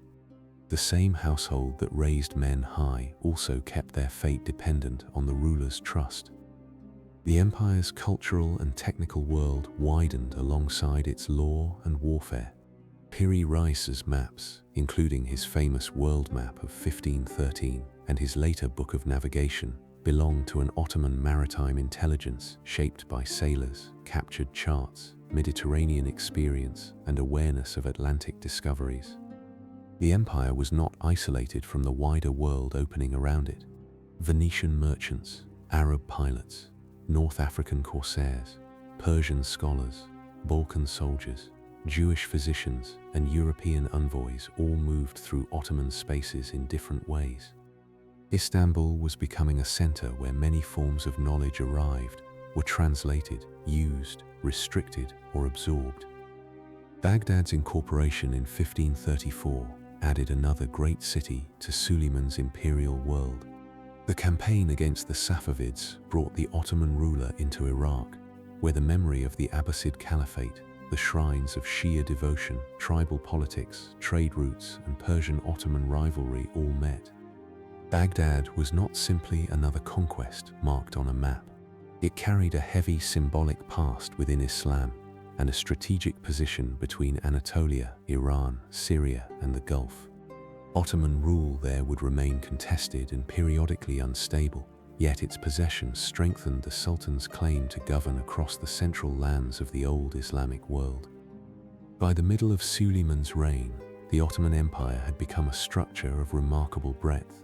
It held old Byzantine lands, Balkan provinces, Arab cities, Anatolian heartlands, Black Sea routes, Aegean islands, and Mediterranean ambitions. Its rulers claimed legitimacy through conquest, law, service to Islam, protection of the holy cities, and the possession of Istanbul. Its daily life depended on scribes, judges, cavalrymen, janissaries, sailors, merchants, tax registers, pious foundations, palace households, and provincial bargains. The empire had not become simple because it had become powerful. It had become more complex, and its power depended on keeping that complexity arranged. What emerged in this age was the classical Ottoman order, not because nothing changed afterward, but because later generations would look back to these institutions as a measure of imperial form. The Sultan stood at the center, yet the empire was not ruled by his person alone. Law, offices, households, revenue systems, military corps, religious authorities, and provincial arrangements all carried parts of sovereignty outward from Istanbul. The frontier lordship of Osman had become a world empire by learning to turn conquest into service and diversity into governed hierarchy. But the same system that gave Suleiman such reach also placed enormous weight upon the ruler, his household, and the men who served closest to him. As Suleiman's reign lengthened, that weight began to show in new ways. The empire still advanced, still negotiated, still sailed, still built, and still recorded itself in the confident language of law and victory. Yet inside the palace, in the Mediterranean, and along the Habsburg frontier, power was gathering costs that could not be separated from its achievements. The next movement of the chronicle remains with Suleiman, but it turns from the making of classical order toward the world that order created. Vienna and Preveza, ambassadors and admirals, Hurrem and Mustafa, triumph and grief held within the same imperial household. Chapter 7. Suleiman's world and its costs. Suleiman's empire, by the time its classical order had taken recognizable form, stood across so many frontiers that no single border could define it. The Danube drew Ottoman attention toward Hungary and the Habsburgs. The Mediterranean carried the empire into rivalry with Venice, Spain, Genoa, and the Knights of St. John, while the eastern provinces looked toward Safavid Iran and the long roads of Iraq. Istanbul gathered reports from all of them, folded them into council discussions, orders, taxes, campaigns, and appointments, then sent imperial will back outward through men who might travel for weeks before reaching the place where a decision had to become real. This was the great achievement and the great burden of Suleiman's reign. The empire had become wide enough that every victory opened another question. The campaign against Vienna in 1529 grew out of the Hungarian crisis after Mohacs, and it showed how a battlefield victory could lead into a generation of political labor. King Louis II's death had left rival claims behind him, with John Zapolya supported by Suleiman and Ferdinand of Habsburg pressing his own dynastic right. Buda became an object of struggle, and the Ottoman road into Central Europe now passed through a Hungary that was no longer a stable kingdom, but a contested space between two imperial houses. When Suleiman's army reached Vienna, it was operating at the far edge of a long supply line, with weather, distance, and the lateness of the season weighing against the campaign. The city did not fall, but the siege announced that Ottoman power had entered the Habsburg world as a permanent concern. Vienna's survival did not erase the meaning of the campaign. A siege can fail and still change the imagination of those who lived beyond it, because it fixes a new measure of danger. For the Habsburgs, the Ottoman presence became part of the daily arithmetic of defense, diplomacy, taxation, and imperial self-presentation. For the Ottomans, Hungary became a frontier of garrisons, tribute, fortresses, and shifting arrangements, not a single conquest that could be completed in one season. The roads that led there had to carry cannon, grain, tents, horseshoes, scribes, surgeons, cooks, and pack animals, and each campaign was as much an administrative effort as a military one. The empire's strength lay partly in its ability to make such movement possible again and again. In the Western Mediterranean, another kind of frontier was taking shape. Hayreddin Barbarossa, whose career had begun in the world of corsair warfare and North African politics, entered Ottoman service and became Grand Admiral, bringing Algiers and the sea lanes into closer relation with Istanbul. His life shows the empire's capacity to absorb men whose authority had first grown at the margins. The corsair ports of North Africa were not merely nests of raiding, as hostile accounts like to suggest, but political communities tied to defense, trade, captivity, ransom, local rule, and imperial rivalry. When Barbarossa served Suleiman, the Ottoman navy gained not only ships, but experience in the complicated waters between Spain, Italy, North Africa, and the Levant. Preveza, in 1538, became the great confirmation of Ottoman naval confidence. Barbarossa faced a Holy League fleet associated with Andrea Doria, whose Genoese skill served the Habsburg world, and the encounter took place in the Ionian waters where islands, winds, and coastal knowledge mattered. The battle did not give the Ottomans ownership of the whole Mediterranean, because no power could hold that sea in such a simple way. It did, however, strengthen the Ottoman position in the eastern and central Mediterranean, and showed that Suleiman's empire could act on water with something like the weight it carried on land. A dynasty that had begun among inland frontier hills had learned to make the sea part of its imperial body.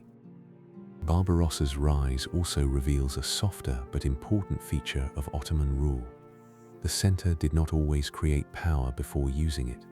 Sometimes it recognized power that had already formed elsewhere, gave it rank, drew it into service, and allowed it to remain useful because it was not made entirely ordinary. North African captains, Balkan cavalrymen, Arab notables, Kurdish chiefs, Greek sailors, and converted palace servants all entered Ottoman history through different doors. The empire's genius, when it worked well, was not uniformity. It was the ability to attach many forms of usefulness to one sovereign household. Diplomacy widened in the same years. Francis of France, trapped in the rivalry with Charles V, sought Ottoman friendship, and the Franco-Ottoman relationship became one of the most striking alignments of the 16th century. To later eyes, the alliance of a Christian king with a Muslim sultan against another Christian ruler may appear surprising only if Europe and the Islamic world are imagined as sealed blocks. They were not sealed blocks. Dynastic rivalry, trade, fear of Habsburg encirclement, and the practical search for advantage made the relationship intelligible to both sides. French envoys at the Ottoman court entered a world of ceremony, translation, robes of honor, protocol, and negotiation, where words were weighed as carefully as tribute or troop numbers. Charles V, ruling over a composite Habsburg monarchy that reached across Spain, the Low Countries, Austria, parts of Italy, and the Empire in Germany, gave Suleiman an adversary of comparable scale. Their rivalry was not a duel in the simple heroic sense, because each governed too many places and faced too many other concerns to exist only in relation to the other. Still, their overlapping ambitions shaped much of the age. In Hungary, the Mediterranean, North Africa, and imperial diplomacy, Ottoman and Habsburg interests pressed against one another repeatedly. The 16th century becomes easier to understand when it is seen not as one civilization confronting another, but as several large dynastic systems trying to keep their many parts obedient while taking advantage of one another's strain. Inside Istanbul, the imperial household grew more politically important as Suleiman's reign lengthened. Hürrem Sultan, originally brought into the palace as a concubine and later becoming Suleiman's legal wife, occupied a place that earlier Ottoman custom had not usually given such public weight. Her correspondence, patronage, and position as mother of princes placed her within the politics of succession and influence. The harem was not a secluded absence from government, though it was physically guarded and governed by its own rules. It was part of the dynastic household, and the dynastic household was one of the central institutions of the empire.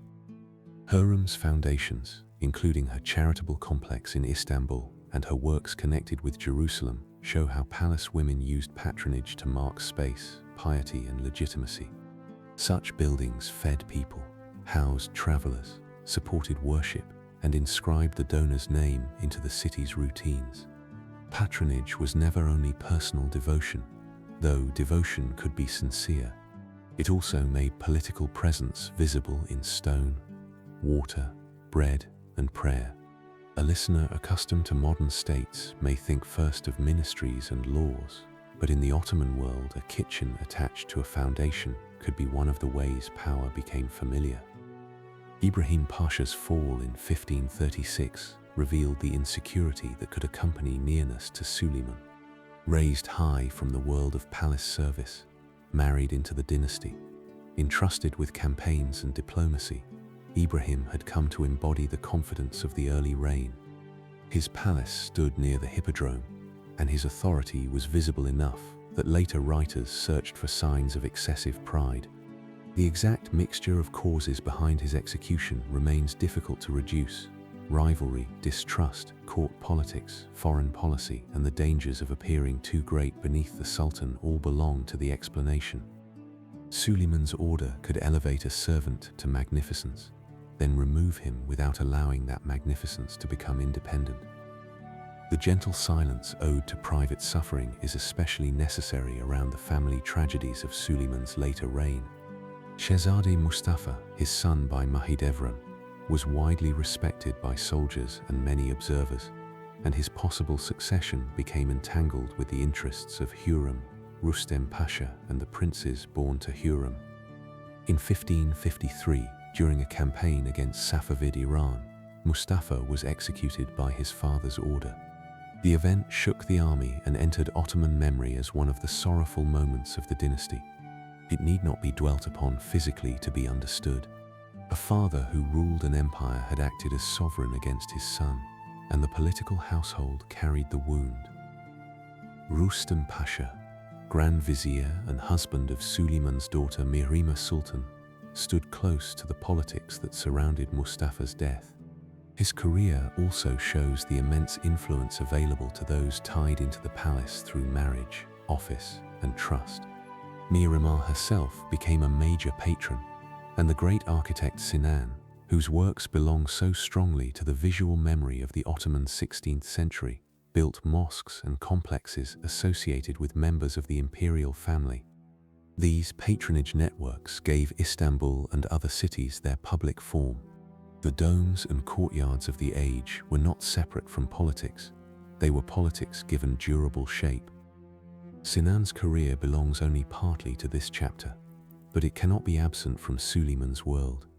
Born a Christian subject and brought into Ottoman service through the Devshirme, he became chief imperial architect and gave the empire some of its most lasting monuments. The Şehzade Mosque, built after the death of Suleiman's son Mehmed, and the Süleymaniye complex in Istanbul joined architecture, worship, education, charity, and dynastic memory. Stone, lead, tile, water, and measured space turned imperial order into something the city could see every day. The empire's law lived in registers, but its confidence also lived in courtyards where people walked to pray, study, receive food, or settle into shade.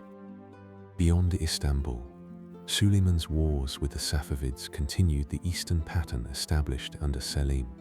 Campaigns into Iran were difficult because distance, terrain, supply, and the Safavid preference for avoiding decisive battle often frustrated Ottoman aims.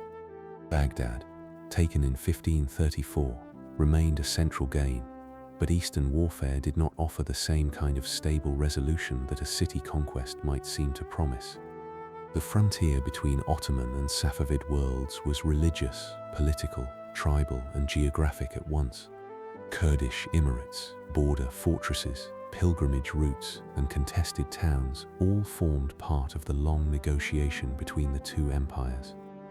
The Mediterranean brought its own disappointments. The Ottoman siege of Malta in 1565 failed after a long and costly effort against the Knights of St. John.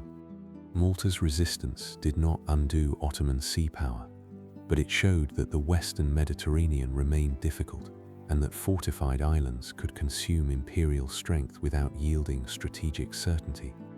The empire could send fleets, commanders, engineers, and siege equipment across the sea, yet distance and local resilience still mattered. The great state did not become immune to failure by becoming great. Its failures merely became larger and more expensive. Sokollu Mehmed Pasha rose near the end of Suleiman's reign and would remain one of the most important statesmen after the Sultan's death. Like many Ottoman servants of the highest rank, he came through the Devshirme system and advanced through palace and administrative service. His career linked the late Suleimanic order to the reigns that followed, offering continuity in a period when dynastic changes could have unsettled policy. Grand viziers such as Sokollu remind us that Ottoman rule depended on more than the Sultan's personal energy. The household produced servants who could carry policy across reigns, even when the dynasty itself entered more difficult patterns. The final campaign of Suleiman's life led to Sigetvar in 1566. The fortress, defended by Nikola Shubich Zrinski, stood in the Hungarian theatre that had occupied Ottoman and Habsburg strategy since Mohacs. Suleiman was old by then, and the image of the aged sultan carried toward one more campaign became part of the memory of his reign. He died before the fortress's fall was publicly announced, and Sokollu Mehmed Pasha concealed the death long enough to preserve order during the army's return. It was a careful administrative act at the edge of mortality, a reminder that even the death of a great ruler had to be managed as a matter of state. Suleiman's long reign left an empire at once powerful and burdened. It had reached Vienna, commanded much of the eastern Mediterranean, held the holy cities, ruled Egypt and Syria, guarded Baghdad, shaped Hungary, and filled Istanbul with legal, architectural, and ceremonial confidence. It had also shown how dynastic politics could wound the ruling house, how frontier wars could continue without resolution, how naval victories could coexist with failed sieges, and how the machinery of service could raise men high enough to become vulnerable. The grandeur of the age was real, but it was not weightless. When Suleiman died, the empire did not step suddenly out of strength into weakness. Such a simple turn would misunderstand the deep resources that remained in its institutions, provinces, soldiers, and administrative habits. Yet his death did close the life in which many of the classical forms had seemed to gather around one sovereign presence. Selim II would inherit a state still formidable, but one increasingly governed through palace factions, powerful ministers, provincial bargains, naval contests, and military corporations whose interests could no longer be treated as mere instruments of the ruler's will. The next movement of the chronicle therefore leaves the single long reign and enters a wider 17th century world, where palace and province, coffeehouse and battlefield, valied sultan and grand vizier, all begin to show how an empire endures when its classical balance grows harder to keep. Chapter 8: Palace, Province, and the Long 17th Century. Across the 17th century empire, the palace and the provinces became more tightly connected and more difficult to balance. Suleiman's long reign had left behind institutions of great strength, but those institutions now had to carry pressures that no single sultan could resolve by force of presence alone. Istanbul remained the center, with its council chambers, barracks, markets, mosques, wharves, and palace gates, yet the life of the empire depended just as much on tax collectors in Anatolian villages, governors in Arab cities, cavalrymen holding revenue assignments in Rumelia, and merchants moving between ports that never saw the sultan's face. The classical order did not disappear after Suleiman. It continued, but it continued under conditions that made its older balance harder to sustain. Selim II inherited the throne in 1566, while Sokolu Mehmed Pasha carried much of the practical weight of government. This arrangement was not in itself a sign of decay, because Ottoman rule had long depended on powerful servants as well as sovereigns. Sokolu's experience, discipline, and reach allowed the state to continue many of its policies after Suleiman's death, and the Grand Vizier's office could, in capable hands, give continuity across reigns. Yet there was a difference between a system supported by ministers and a system in which ministers, palace factions, military corps, and dynastic women increasingly shaped the path of government because the Sultan's own authority had become less direct. The empire was still formidable, but its center had more voices inside it. Cyprus became one of the first great tests of Selim's reign. The island, held by Venice, mattered because it lay across eastern Mediterranean routes and carried both strategic and commercial value. Ottoman forces took Nicosia in 1570 and Famagusta in 1571 after a long siege, bringing Cyprus into the empire and strengthening Ottoman control in the Levantine Sea. Venice lost a possession of real importance, and Christian powers answered by forming a fleet under the Holy League. The conquest of an island therefore widened into one of the most famous naval encounters of the age. Lepanto, fought in 1571, has often been remembered as a turning point, and in one sense it was. The Ottoman fleet suffered a major defeat at the hands of the Holy League, whose commanders included Don John of Austria, and whose ships carried Spanish, Venetian, Papal, and other forces.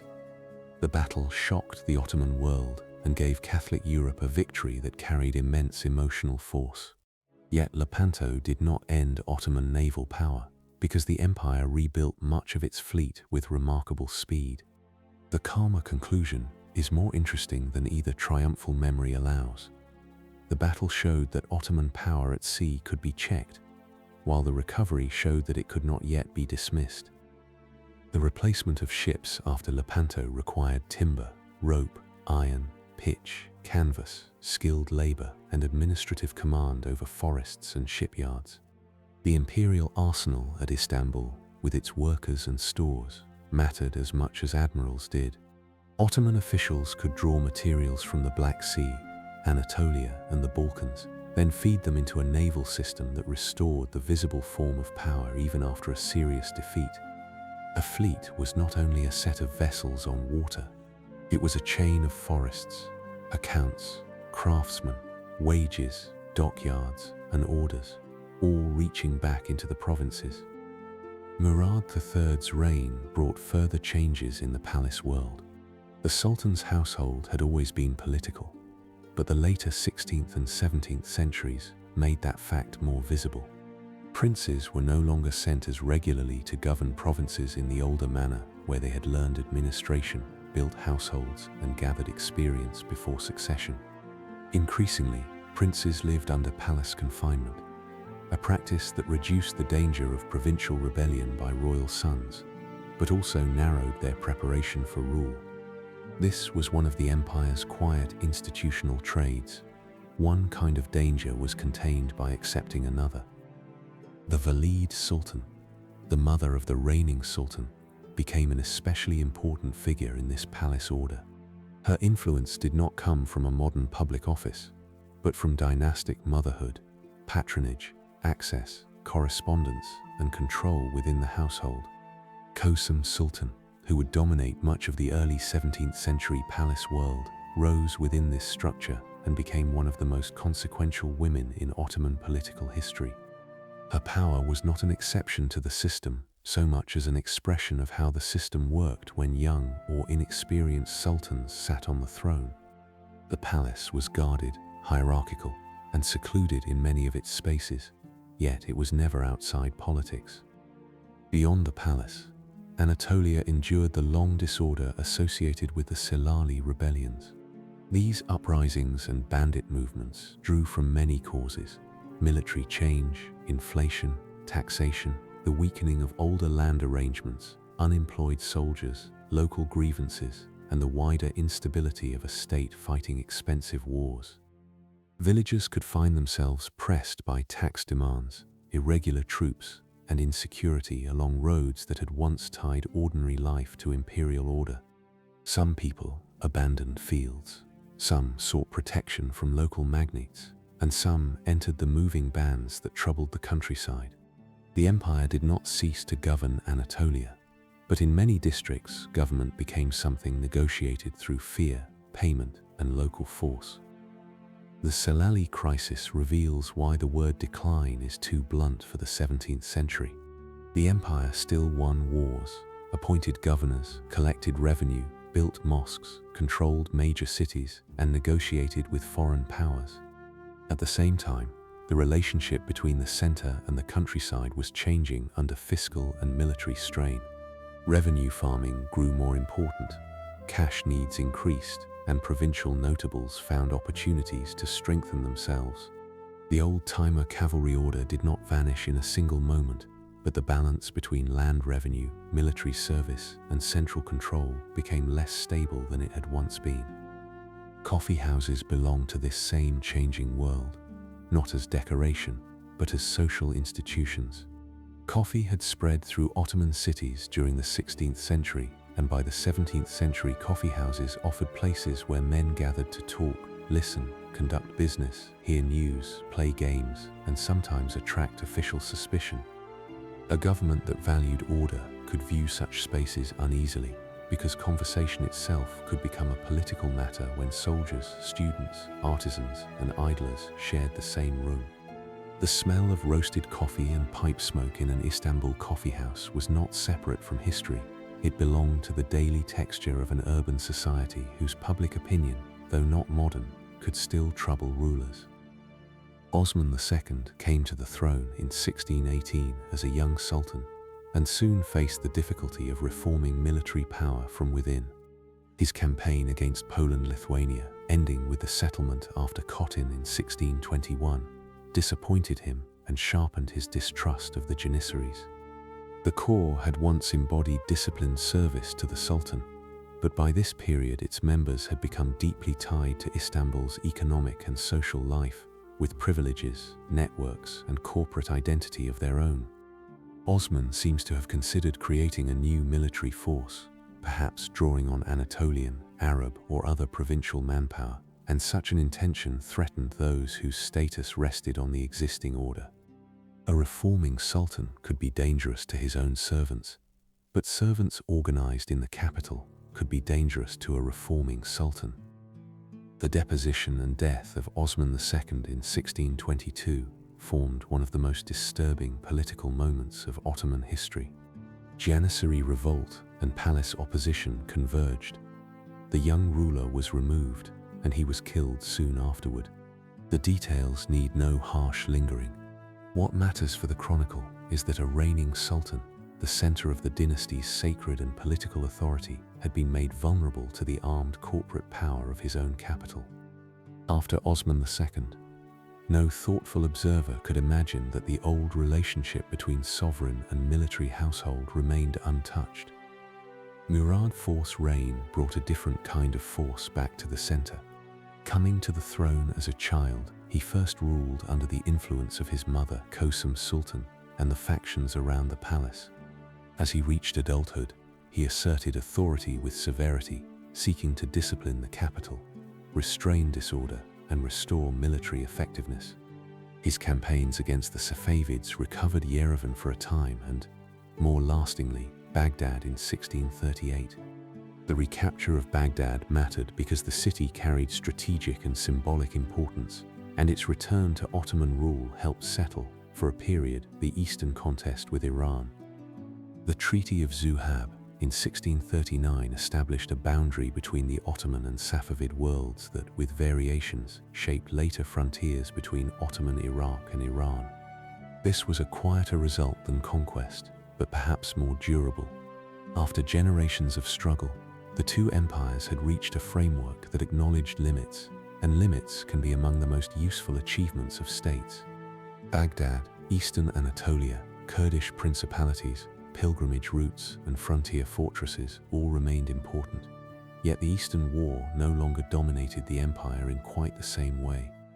Murad IV had restored authority by force, but the settlement after him showed the value of a border that could hold. In the middle decades of the century, the Köprülü family gave the empire another form of recovery.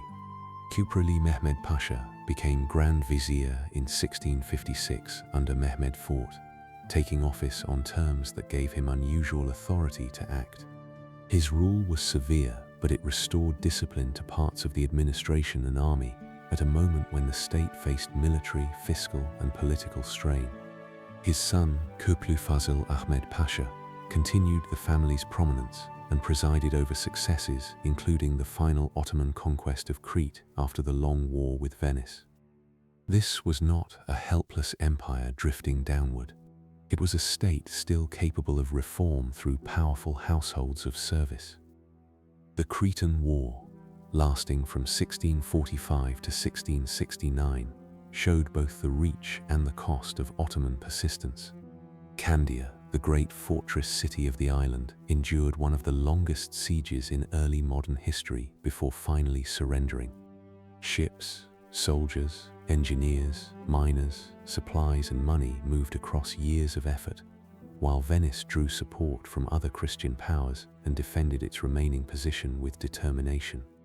Crete's conquest gave the Ottomans a major Mediterranean prize, but the length of the struggle revealed how expensive island warfare had become. Victory could still be won, though it no longer came cheaply.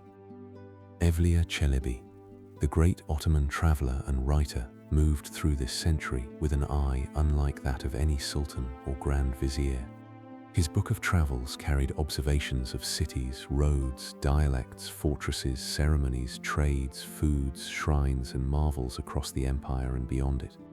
He was not a neutral modern reporter, and his work contains exaggeration, humor, wonder, and literary shaping, but it preserves something precious about the texture of Ottoman space. Through him, the empire appears not only as a line of rulers and wars, but as inns, bridges, bathhouses, markets, accents, local saints, tax stations, and meals served in unfamiliar towns. A large empire lived in such particulars as much as in decrees. By Mehmed IV's reign, the empire had regained some military confidence under the Köprülüs and their successors. Campaigns in Poland, Lithuania, and Ukraine drew the Ottomans into the politics of the northern Black Sea, where Cossacks, Tatars, Poles, Russians, and local rulers created a difficult frontier. The Danube and Central Europe remained active zones of ambition, and the Habsburg frontier still invited both caution and opportunity. Kara Mustafa Pasha, Grand Vizier under Mehmed IV, came to embody the renewed forward movement of Ottoman policy in Europe. His ambition would carry the army once more toward Vienna. The Second Siege of Vienna in 1683 was not a simple repetition of Suleiman's campaign in 1529. The political world had changed, the Habsburg monarchy had changed, and the Ottoman state itself had changed.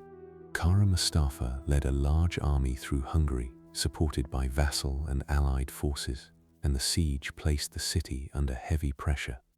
Yet relief came under the command of King John III Sobieski of Poland and imperial forces, and the Ottoman army withdrew after defeat. The failure before Vienna became one of the great turning points of later Ottoman history, not because the empire ceased to matter, but because the direction of sustained pressure in Europe began to change. Kara Mustafa's fate after the siege followed the severe logic of Ottoman high office. He was executed by order of the Sultan, and responsibility for failure was placed upon the servant who had carried imperial policy to disaster. This, too, had a long history in Ottoman government. Grand viziers could hold immense authority, command armies, negotiate with kings, and shape the fate of provinces, but their lives remained dependent on the ruler's judgment and the political need to account for loss. The empire did not treat high service as secure property. It treated it as delegated power that could be withdrawn absolutely. The years after Vienna brought a coalition war that steadily pressed Ottoman positions in Hungary and the Balkans. The Holy League, including the Habsburgs, Poland, Lithuania, Venice, and later Russia, fought across fronts that strained Ottoman resources. Buda, held by the Ottomans since the age after Mohacs, fell to Habsburg forces in 1686, a loss of great symbolic and strategic weight. Other fortresses and territories followed. The empire that had once pushed deep into Central Europe now had to defend and then yield positions that had formed part of its European order for generations. The Treaty of Karlowitz in 1699 gave diplomatic form to this reversal. Large territories in Hungary and Transylvania passed to the Habsburgs, Podolia returned to Poland, Lithuania, and Venice gained possessions including the Morea for a time. The treaty mattered not only because of the lands lost, but because it marked a new Ottoman experience of formal, acknowledged territorial cession on a major scale to European powers. Earlier setbacks had occurred, and frontiers had always shifted, but Karlowitz felt different. It made retreat part of the empire's written diplomacy. Still, the empire after Karlowitz was not finished. Istanbul remained vast, the Balkans remained deeply Ottoman in many regions, Anatolia and the Arab provinces continued within the imperial order, and the dynasty retained religious, administrative, and military resources of great depth. What had changed was the confidence that old methods could always restore the previous balance. The 17th century had shown recoveries, reforms, victories, rebellions, palace interventions, provincial disorder, and diplomatic loss, all woven together. It was a century of endurance under strain, not a single downward road. The world that followed would require new forms of attention. The empire could no longer assume that its older place at the center of European fear and Eastern Mediterranean power would remain unchanged. Russia was rising toward the Black Sea, Austria had gained strength along the Danube, and Ottoman elites were beginning to look more carefully at European military, diplomatic, and technical practices. After Karlowitz, the question was not whether the empire still lived, because it plainly did. The question was how an old imperial system would adjust to a world that no longer arranged itself around Ottoman power. And that question leads next into the 18th century, where gardens, printing presses, embassies, rebellions, Russian treaties, and new armies all became part of the empire's attempt to understand its altered place. Chapter 9. A world no longer Ottoman-centered. The 18th century empire was not a ruin waiting for others to explain its weakness. It was a living imperial state, still ruling from the Danube to the Arab provinces, still commanding armies, still appointing governors, still receiving petitions, still sustaining cities whose markets and mosques belonged to an Ottoman order that had endured for centuries. Yet the Treaty of Karlowitz had made one fact harder to avoid. The empire now faced European powers that could take Ottoman territory, keep it, and have the loss confirmed in formal diplomacy. That did not end Ottoman history, but it changed the tone in which the future had to be imagined. Mehmed III came to the throne in 1703 after the Edirne event, when discontent with Mustafa II and his court led to upheaval and the transfer of power back toward Istanbul. The capital remained not merely a place of residence, but a political organism whose soldiers, scholars, artisans, guilds, and palace factions could all matter in moments of strain. After the 17th century's wars and rebellions, the early decades of Ahmed's reign offered a different atmosphere within the ruling elite. The empire had not ceased fighting, and its frontiers were still active, but a courtly culture of display, curiosity, and controlled pleasure began to take shape around the Grand Vizier Nevşehirli Damat Ibrahim Pasha. Later memory would call this period the Tulip Era, and the name has sometimes made it seem more delicate than it was. Tulips, gardens, waterside mansions, festivals, poetry, and night entertainments did belong to the culture of Ahmed's court, but they were not merely decoration floating above politics. Elite display in an imperial capital carried messages about confidence, rank, refinement, and the Sultan's ability to gather abundance around himself.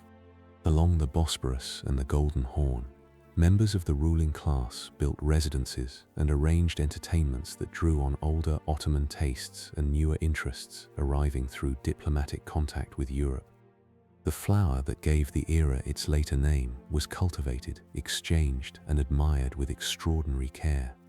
A single prized bulb could become a sign of fashion, wealth, and proximity to courtly circles. Damat Ibrahim Pasha also encouraged a more deliberate attention to Europe. Ottoman embassies had long existed, but the early 18th century brought a more sustained interest in observing European courts, fortifications, printing, military practice, and social habits. Yirmiseki's Çelebi Mehmed Efendi's embassy to Paris in 1720 to 1721 became especially famous, partly because his report described the French capital, its ceremonies, gardens, theatres, and institutions with curiosity rather than simple hostility. Such observation did not mean imitation without judgment. Ottoman officials were trying to understand a changing world while remaining inside their own assumptions of sovereignty and order. Printing entered the Ottoman Muslim sphere more visibly in this period through Ibrahim Müteferrika, a Hungarian convert to Islam who received permission to establish a press for non-religious works in Ottoman Turkish. Jewish and Christian communities in the empire had used printing earlier, but Müteferrika's press marked a significant development for Muslim Ottoman readership. His publications included dictionaries, histories, geographical works, and writings that reflected the state's concern with knowledge useful to government. The printed page did not suddenly transform Ottoman society, and manuscript culture remained strong, with calligraphers, scholars, copyists, and readers continuing older habits. Still, the press suggested that information itself was becoming part of reform. The Tulip era ended not because flowers and books were dangerous by themselves, but because the courtly world around them became vulnerable to anger from those excluded from its pleasures and burdened by its costs. Patrona Halil, an Albanian former janissary associated with the Istanbul lower orders, became the central figure of the uprising in 1730.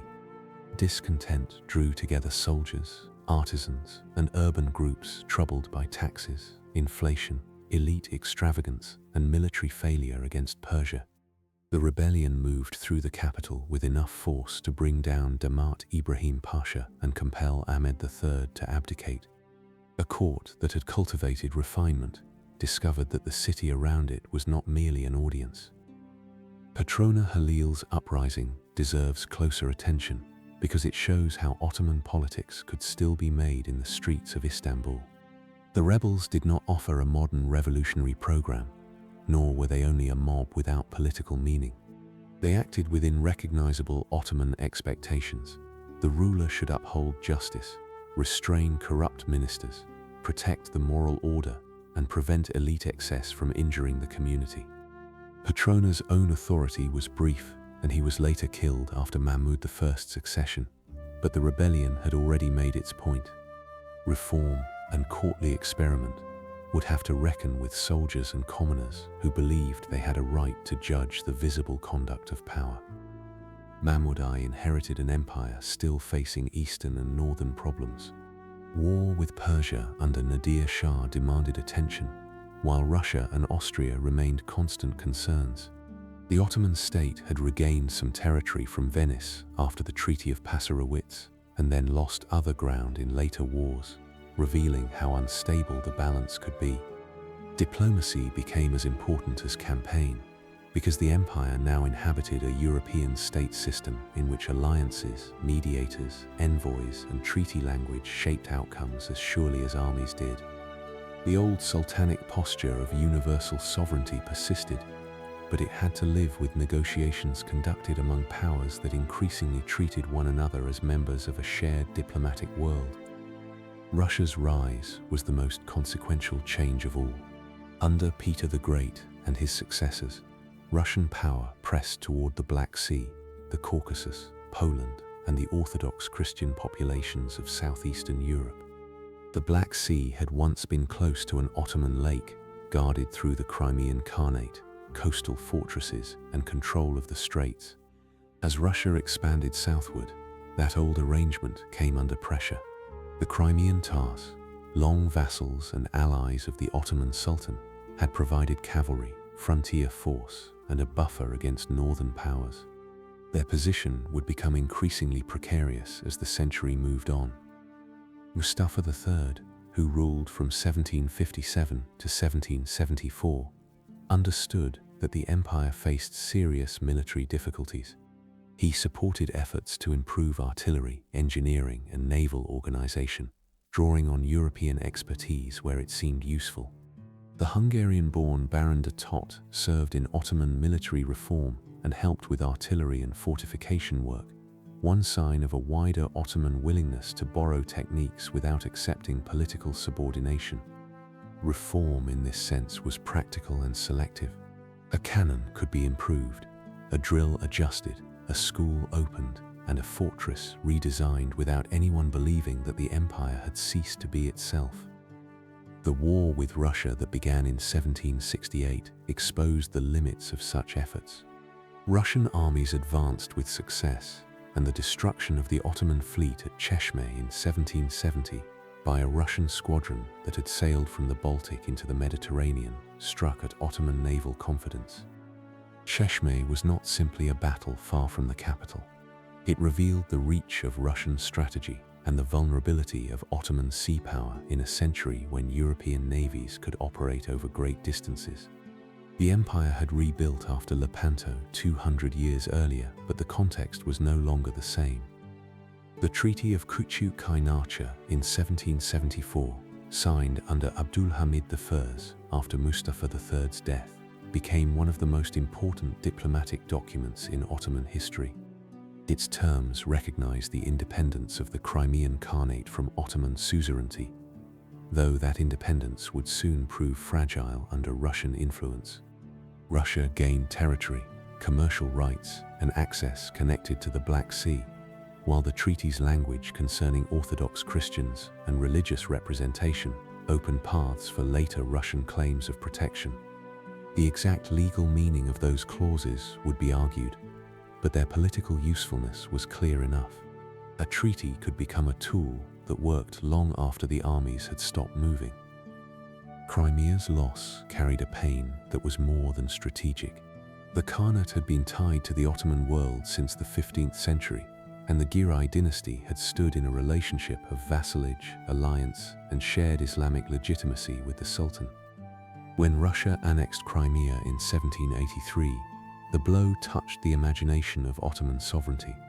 A Muslim land once linked to the Sultan had passed under Christian imperial rule, and the Black Sea frontier had changed in a way that could not easily be disguised. The empire had lost provinces before, but Crimea carried the feeling of an older world giving way. Abdul Hamid I's later years were shadowed by this altered northern frontier, and his successor Selim III came to power in 1789 with reform already pressing upon him. Selim had corresponded before his accession with people interested in military renewal, and he belonged to a generation of Ottoman elites who understood that selective adjustment could no longer remain occasional. The Nizami Sadid, the New Order, became the name associated with his effort to create new troops, new revenues, new regulations, and new training outside the older Janissary structure. This was not merely a technical reform. It touched the distribution of money, honor, employment, and political influence. Selim's reform circle looked to European drill, artillery, engineering, and permanent embassies as instruments of survival. Ottoman embassies were established in major European capitals, including London, Paris, Vienna, and Berlin, allowing the state to gather information in a more regular way. New military schools and translated manuals helped form a language of reform that was at once Ottoman and European-facing. Uniforms, barracks, account books, and training grounds became visible signs of change. The empire was trying to build a new military body while the old one still stood beside it, armed, proud, and suspicious. The difficulty with the Nizami Sadid lay not only in conservative feeling, though that was real. The Janissaries and those tied to them feared the loss of privileges, wages, and social position. Provincial notables worried about new taxes or central interference. Religious figures could be drawn into opposition when reform appeared to threaten established order or when its supporters mishandled legitimacy. For a ruler like Selim, the problem was circular and cruelly practical. He needed reform because the old military and fiscal system was failing, but the attempt to fund and protect reform provoked the very forces that could bring him down. Napoleon's invasion of Egypt in 1798 made Ottoman vulnerability part of a global war. Egypt was an Ottoman province, though governed through local Mamluk households and provincial arrangements that left Istanbul's authority uneven. When French forces landed, they did so not only as enemies of the Ottomans, but as participants in the struggle between France and Britain for routes, trade, and imperial advantage. Cairo, Alexandria, the Nile, and the Red Sea suddenly belonged to a contest reaching far beyond the old Ottoman Mamluk or Ottoman European patterns. The empire had entered an age in which one of its provinces could become a theater in a war of world empires. The French occupation of Egypt deserves to be seen at close range, though without turning away from the larger chronicle. Napoleon brought soldiers, engineers, scholars, printers, and administrators, and the expedition tried to present itself as both conquest and enlightened governance. Egyptian scholars such as Abdul Rahman al-Jabati watched and recorded the occupation with careful attention, noting French claims, disruptions, violence, proclamations, and the strangeness of a new kind of European intrusion. Ottoman, British, and local forces eventually made the French position untenable, and the expedition failed to hold Egypt permanently. Yet its meaning lasted. It showed that even the old provinces of the Islamic world could be reached by European armies carrying not just muskets and cannon, but scientific language, printing, and universal claims of their own. In the aftermath, Egypt would not simply return to its earlier balance. Muhammad Ali, an Albanian officer in Ottoman service, would rise there in the early 19th century, and his power would later threaten the empire more severely than many foreign enemies. That later story belongs to the next chapter, but its roots lie here, in the shock left by French invasion and the weakening of older provincial arrangements. Egypt's distance from Istanbul had always required compromise. After Napoleon, that compromise became more unstable because local military power could claim the language of reform for itself. Selim III's final years were overtaken by the opposition his reforms had stirred. In 1807, a revolt associated with the Janissaries and led in part by Kabakçı Mustafa forced Selim from the throne.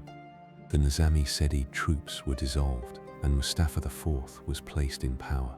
Reform had not failed because the need for it was imaginary. It failed because the state had not yet found a way to defeat, bypass, or absorb the entrenched interests threatened by it. Selim's deposition made clear that the 18th century problem had become more severe than curiosity, borrowing, or limited improvement could solve. Selim's cousin Mahmud, who survived the turmoil and later became Mahmud II, would inherit both the lesson and the danger. Alandar Mustafa Pasha briefly tried to restore reformist authority, and Selim himself was killed during the crisis in 1808 before he could be returned to power. Mahmud II came to the throne in a world where the need for military and administrative change was undeniable, but where the memory of Selim's fall warned what could happen to a sultan who moved before he had the means to protect himself.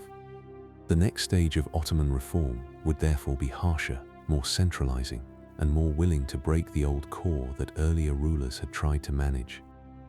The 18th century closed without resolving the empire's altered place in the world. It had produced courtly experiment, printing, embassies, military schools, Russian treaties, lost Crimea, reformist soldiers, urban rebellion, and the shock of French Egypt. None of these alone explains the century, and none can be reduced to decline. The empire was learning under pressure, sometimes cautiously, sometimes too late, sometimes with real intelligence, and sometimes with fatal hesitation. Its rulers still spoke the language of sovereignty inherited from earlier centuries, but the world around that language had changed. What passed from Ahmed III to Selim III, and from Selim's fall to Mahmud II's survival, was the knowledge that reform could no longer remain a courtly interest or a limited military project. The old military corporations, provincial households, European powers, nationalist movements, and global commerce were all pressing against the same imperial body. To continue, the state would have to remake instruments that had once made it strong. The chronicle therefore turns from the gardens and embassies of the 18th century toward the harder 19th century work of destruction and reconstruction. When Mahmud II would face the Janissaries, Greece would break away, Egypt would nearly overmaster the dynasty, and the Tanzimat would try to write a new language of Ottoman rule. Chapter 10: Reform, Rebellion, and the Tanzimat State. In 1826, Mahmud II moved against the Janissary core, and the decision gathered centuries of Ottoman history into one dangerous act. The Janissaries had once been among the most distinctive servants of the Sultan, bound to the palace, trained as infantry, paid from imperial registers, and remembered as part of the military order that had carried Ottoman armies across continents. Over time, however, the core had become deeply rooted in Istanbul's neighborhoods, guilds, markets, and politics, with privileges that made reform difficult and corporate habits that could threaten the throne itself. Selim III had tried to build a new army beside them and had been overthrown. Mahmud had learned the lesson with care. The event later known as the Auspicious Incident was not merely a barracks revolt put down by a determined ruler. It was the breaking of an old political body whose relationship with the dynasty had become intolerable to the reforming state. When Janissary resistance formed in Istanbul, Mahmud rallied religious sanction, loyal troops, artillery, and public language against them, presenting the struggle as one between lawful authority and rebellious corruption. The old barracks were overwhelmed, the core abolished, and the Bektashi order, long associated with Janissary identity, was suppressed. The violence of the moment need not be lingered over to understand its force. A central institution of Ottoman expansion had been removed from the empire's future. Mahmud's new army, the Mansour army, required uniforms, drill, officers, barracks, wages, and a new relationship between soldier and state. The change reached into the visible surface of Ottoman rule. Dress regulations, military music, European-style training, and official portraits all formed part of the Sultan's attempt to remake authority in a language of discipline and central command. The fez, later so strongly associated with Ottoman modernity, became part of the new official appearance after the clothing reforms of the period. Such details can look small beside war and diplomacy, but states often announce new habits through cloth, posture, and daily routine before their deeper changes become clear. Even as Mahmud broke the Janissaries, the empire was losing Greece. The Greek War of Independence had begun in 1821, drawing from local grievances, Orthodox Christian networks, revolutionary ideas, diaspora support, and the weakness of Ottoman authority in parts of the Morea and the islands. The revolt was not a simple national awakening unfolding by itself, nor merely a provincial disturbance.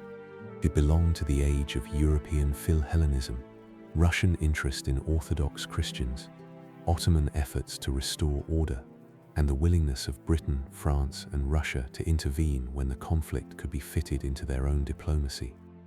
The empire that had once absorbed Christian principalities as vassals now faced a nationalism whose claims were harder to fold back into hierarchy. Mehmed turned to Muhammad Ali of Egypt for help, and that request carried its own future danger. Muhammad Ali, an Albanian officer who had risen after the French occupation of Egypt, had built a powerful provincial regime with a disciplined army, agricultural revenues, factories, schools, and a personal dynasty in all but name. His son Ibrahim Pasha led Egyptian forces into the Greek conflict, and for a time their intervention strengthened the Ottoman effort.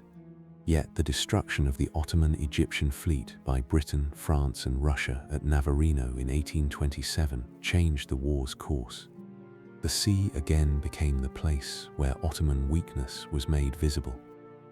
Greek independence was formally recognized after years of diplomacy and conflict, with the London Arrangements and the Treaty of Constantinople in 1832 confirming the new kingdom.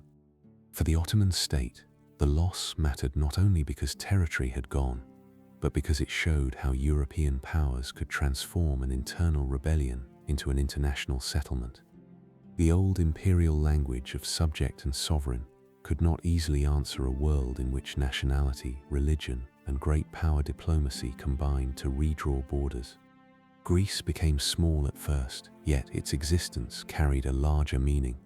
An Ottoman Christian population had become the nucleus of an independent national state. Muhammad Ali then turned from servant to rival.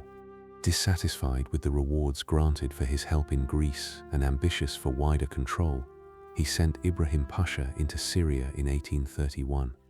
Egyptian forces defeated Ottoman armies and advanced through Syria into Anatolia, reaching a point where Istanbul itself seemed threatened. The empire had asked a provincial governor for military assistance and discovered that his reformed army could overpower the center. This was one of the sharpest ironies of Ottoman reform. The most effective modernizing ruler within the imperial order was not the sultan, but the governor who nearly reduced the sultan to dependence. Mahmud sought Russian help through the Treaty of Hunkar-Iskelesi in 1833, a move that alarmed Britain and France because it seemed to give Russia dangerous influence over the Straits. The Egyptian crisis thus became a European crisis, and Ottoman survival depended increasingly on the rivalries of foreign powers.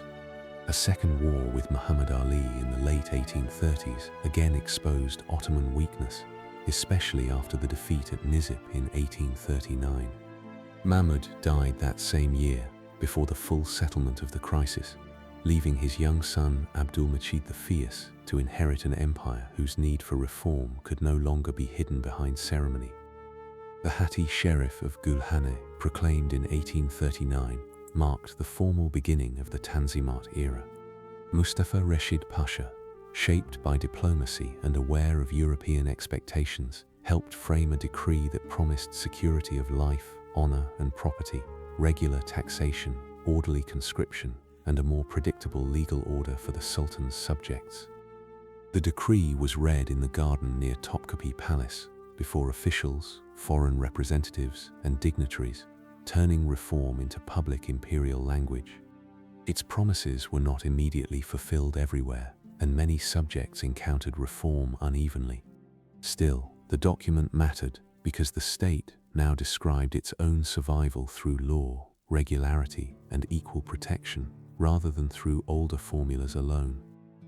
The Tanzimat did not mean that the empire ceased to be Islamic, dynastic, or Ottoman.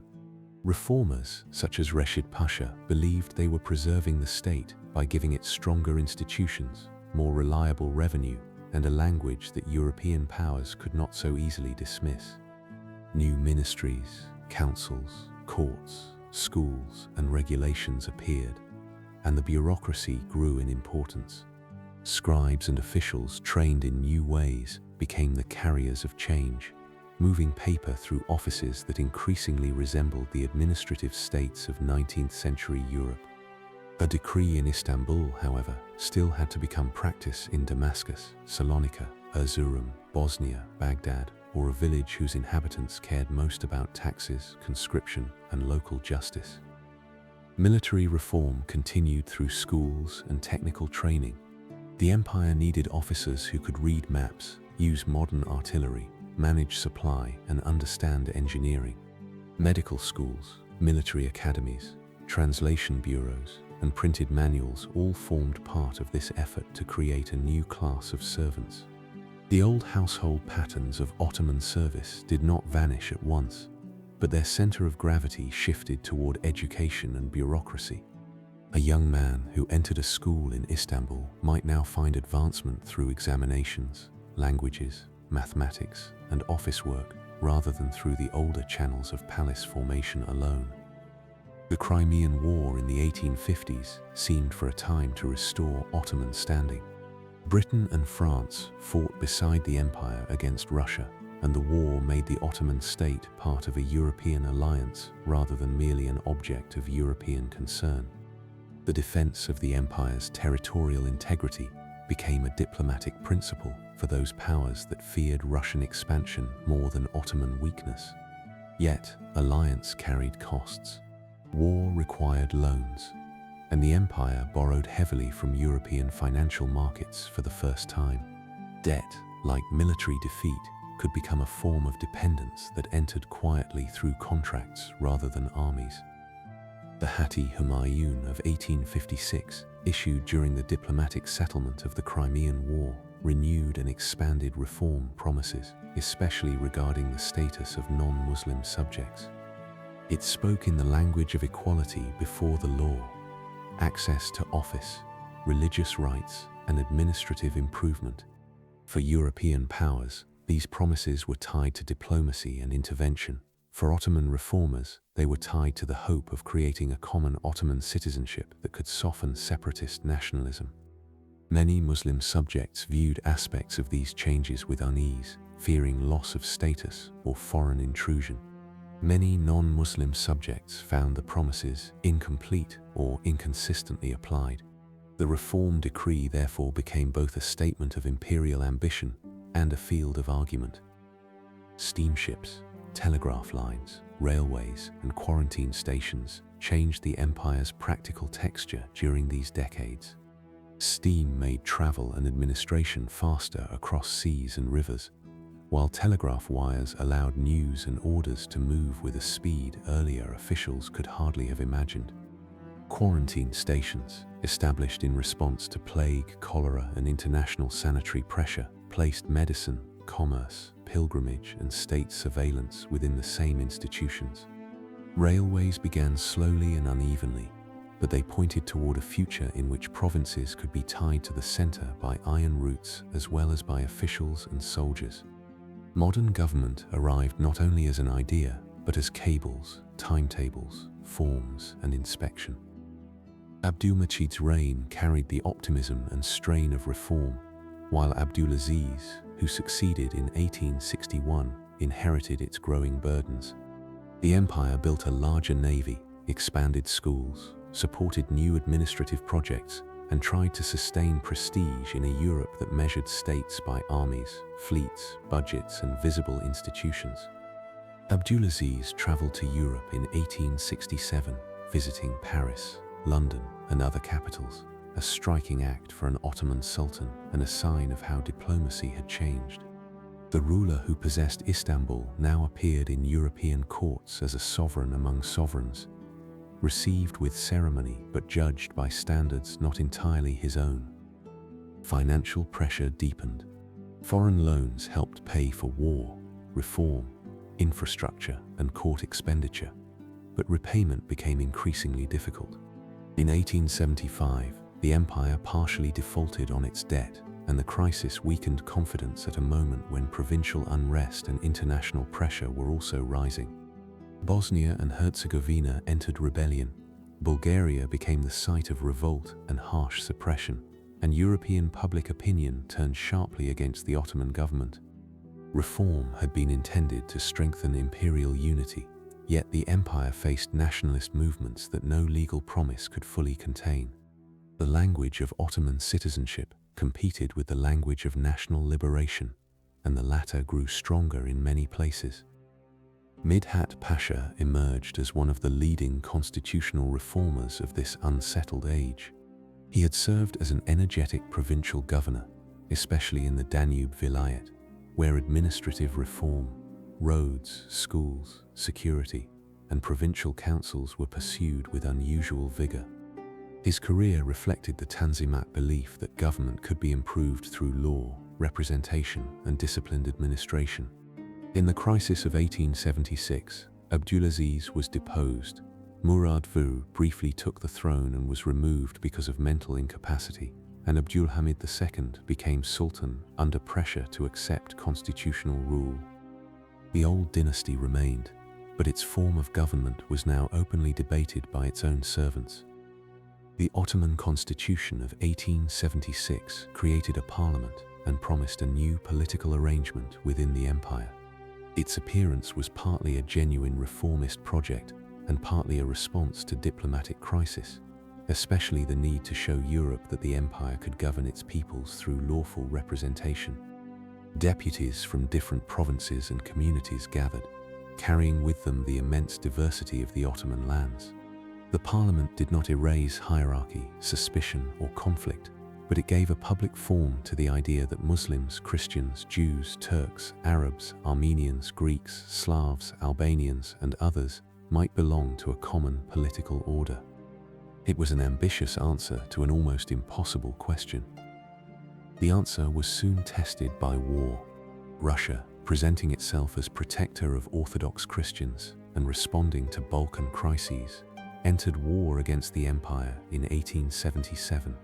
The conflict belongs more fully to the next chapter, but its shadow already falls across the end of the Tanzimat period.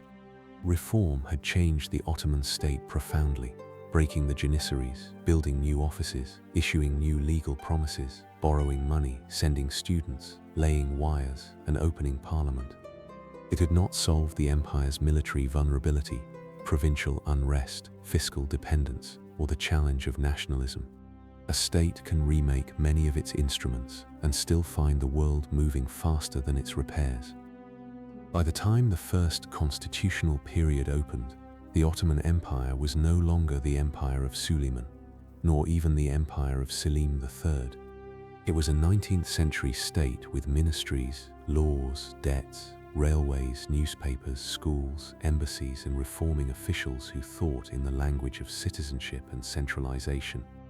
Yet beneath those new forms lay older realities: dynastic authority, religious legitimacy, provincial bargaining, communal difference, and the constant need to defend lands coveted or protected by other powers.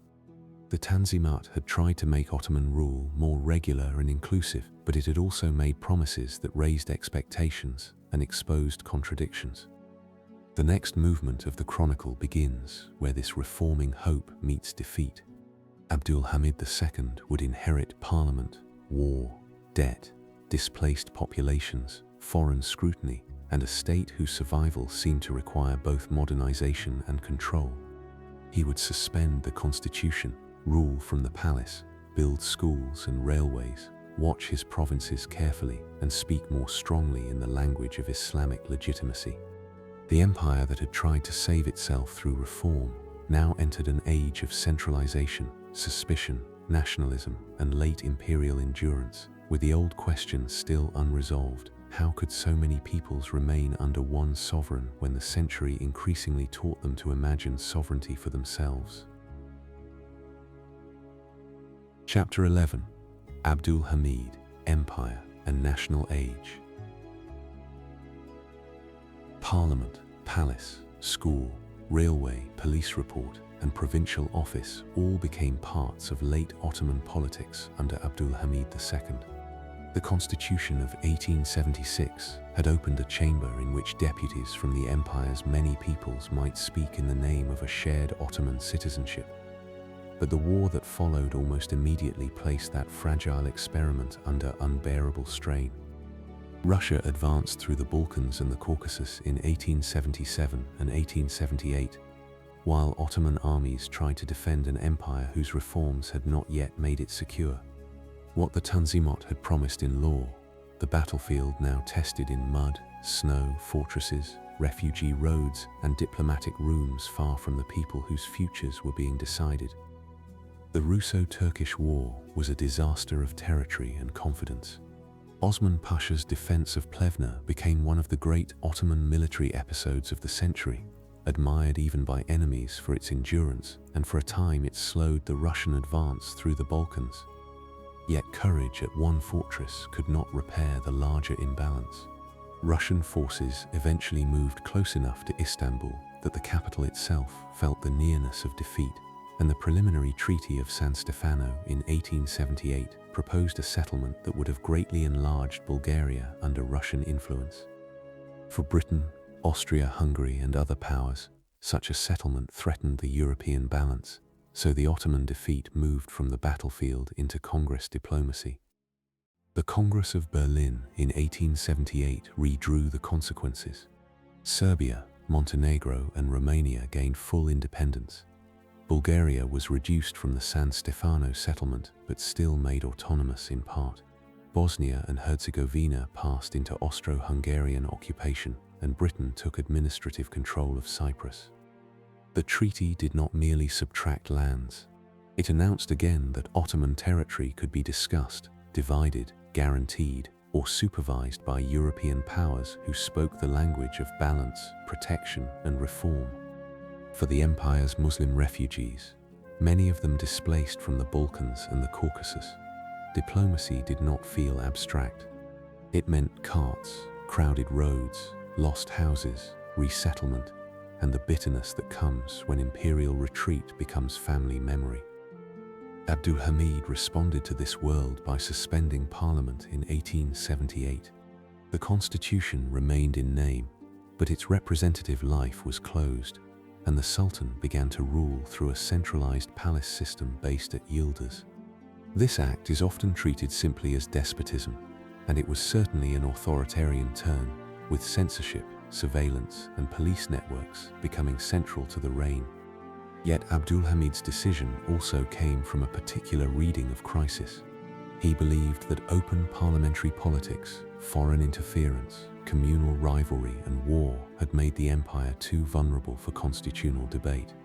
His answer was not to abandon reform, but to detach reform from parliamentary liberalism and bind it to palace control. Yıldız Palace became the nerve center of this late imperial order. Reports flowed toward it from governors, spies, diplomats, military officers, school administrators, and provincial notables. The Sultan read widely, marked papers, encouraged technical projects, and kept close watch over men whose loyalty he doubted. His government censored newspapers and books, monitored students and exiles, and tried to manage the empire through information as much as decree. In earlier centuries, the palace had been a household of dynastic presence and court ceremony. Under Abdülhamid, it also became an archive of suspicion, a place where the state tried to know itself before its enemies did. Modernization continued under this watchful rule. Schools expanded, especially military, technical, and administrative schools meant to train servants for a state that needed engineers, doctors, officers, clerks, and teachers. Provincial education widened unevenly, but the effect was significant because schools created men who could read the language of reform and also criticize the government that had educated them. This was one of the quiet ironies of the Hamidian age. Abdülhamid needed modern institutions to save the empire, but modern institutions produced minds that did not always accept his authority. The Hejaz Railway, begun in 1900, gave Abdul Hamid's reign one of its most visible achievements. Designed to connect Damascus with Medina and eventually the holy cities more fully, it served religious, military, administrative, and symbolic purposes at once. Pilgrims could be moved more safely and efficiently, troops could be carried toward the Arabian provinces, and the Sultan Caliph could present himself as protector of Islam through iron tracks laid across difficult country. Donations from Muslims across the world helped fund the project, giving it a devotional character as well as a strategic one. A railway, in this case, became a line of piety and sovereignty laid across the desert. Abdul Hamid's use of the caliphate belonged to this same effort to hold together a shrinking but still immense Muslim empire. Earlier Ottoman sultans had possessed religious prestige through their protection of Mecca, Medina, and the pilgrimage. But Abdul Hamid emphasized pan-Islamic symbolism more deliberately in the face of European imperial power. Muslims in India, Central Asia, North Africa, and elsewhere might look toward the Ottoman Sultan as a figure of wider Islamic dignity, even when his practical authority did not reach them.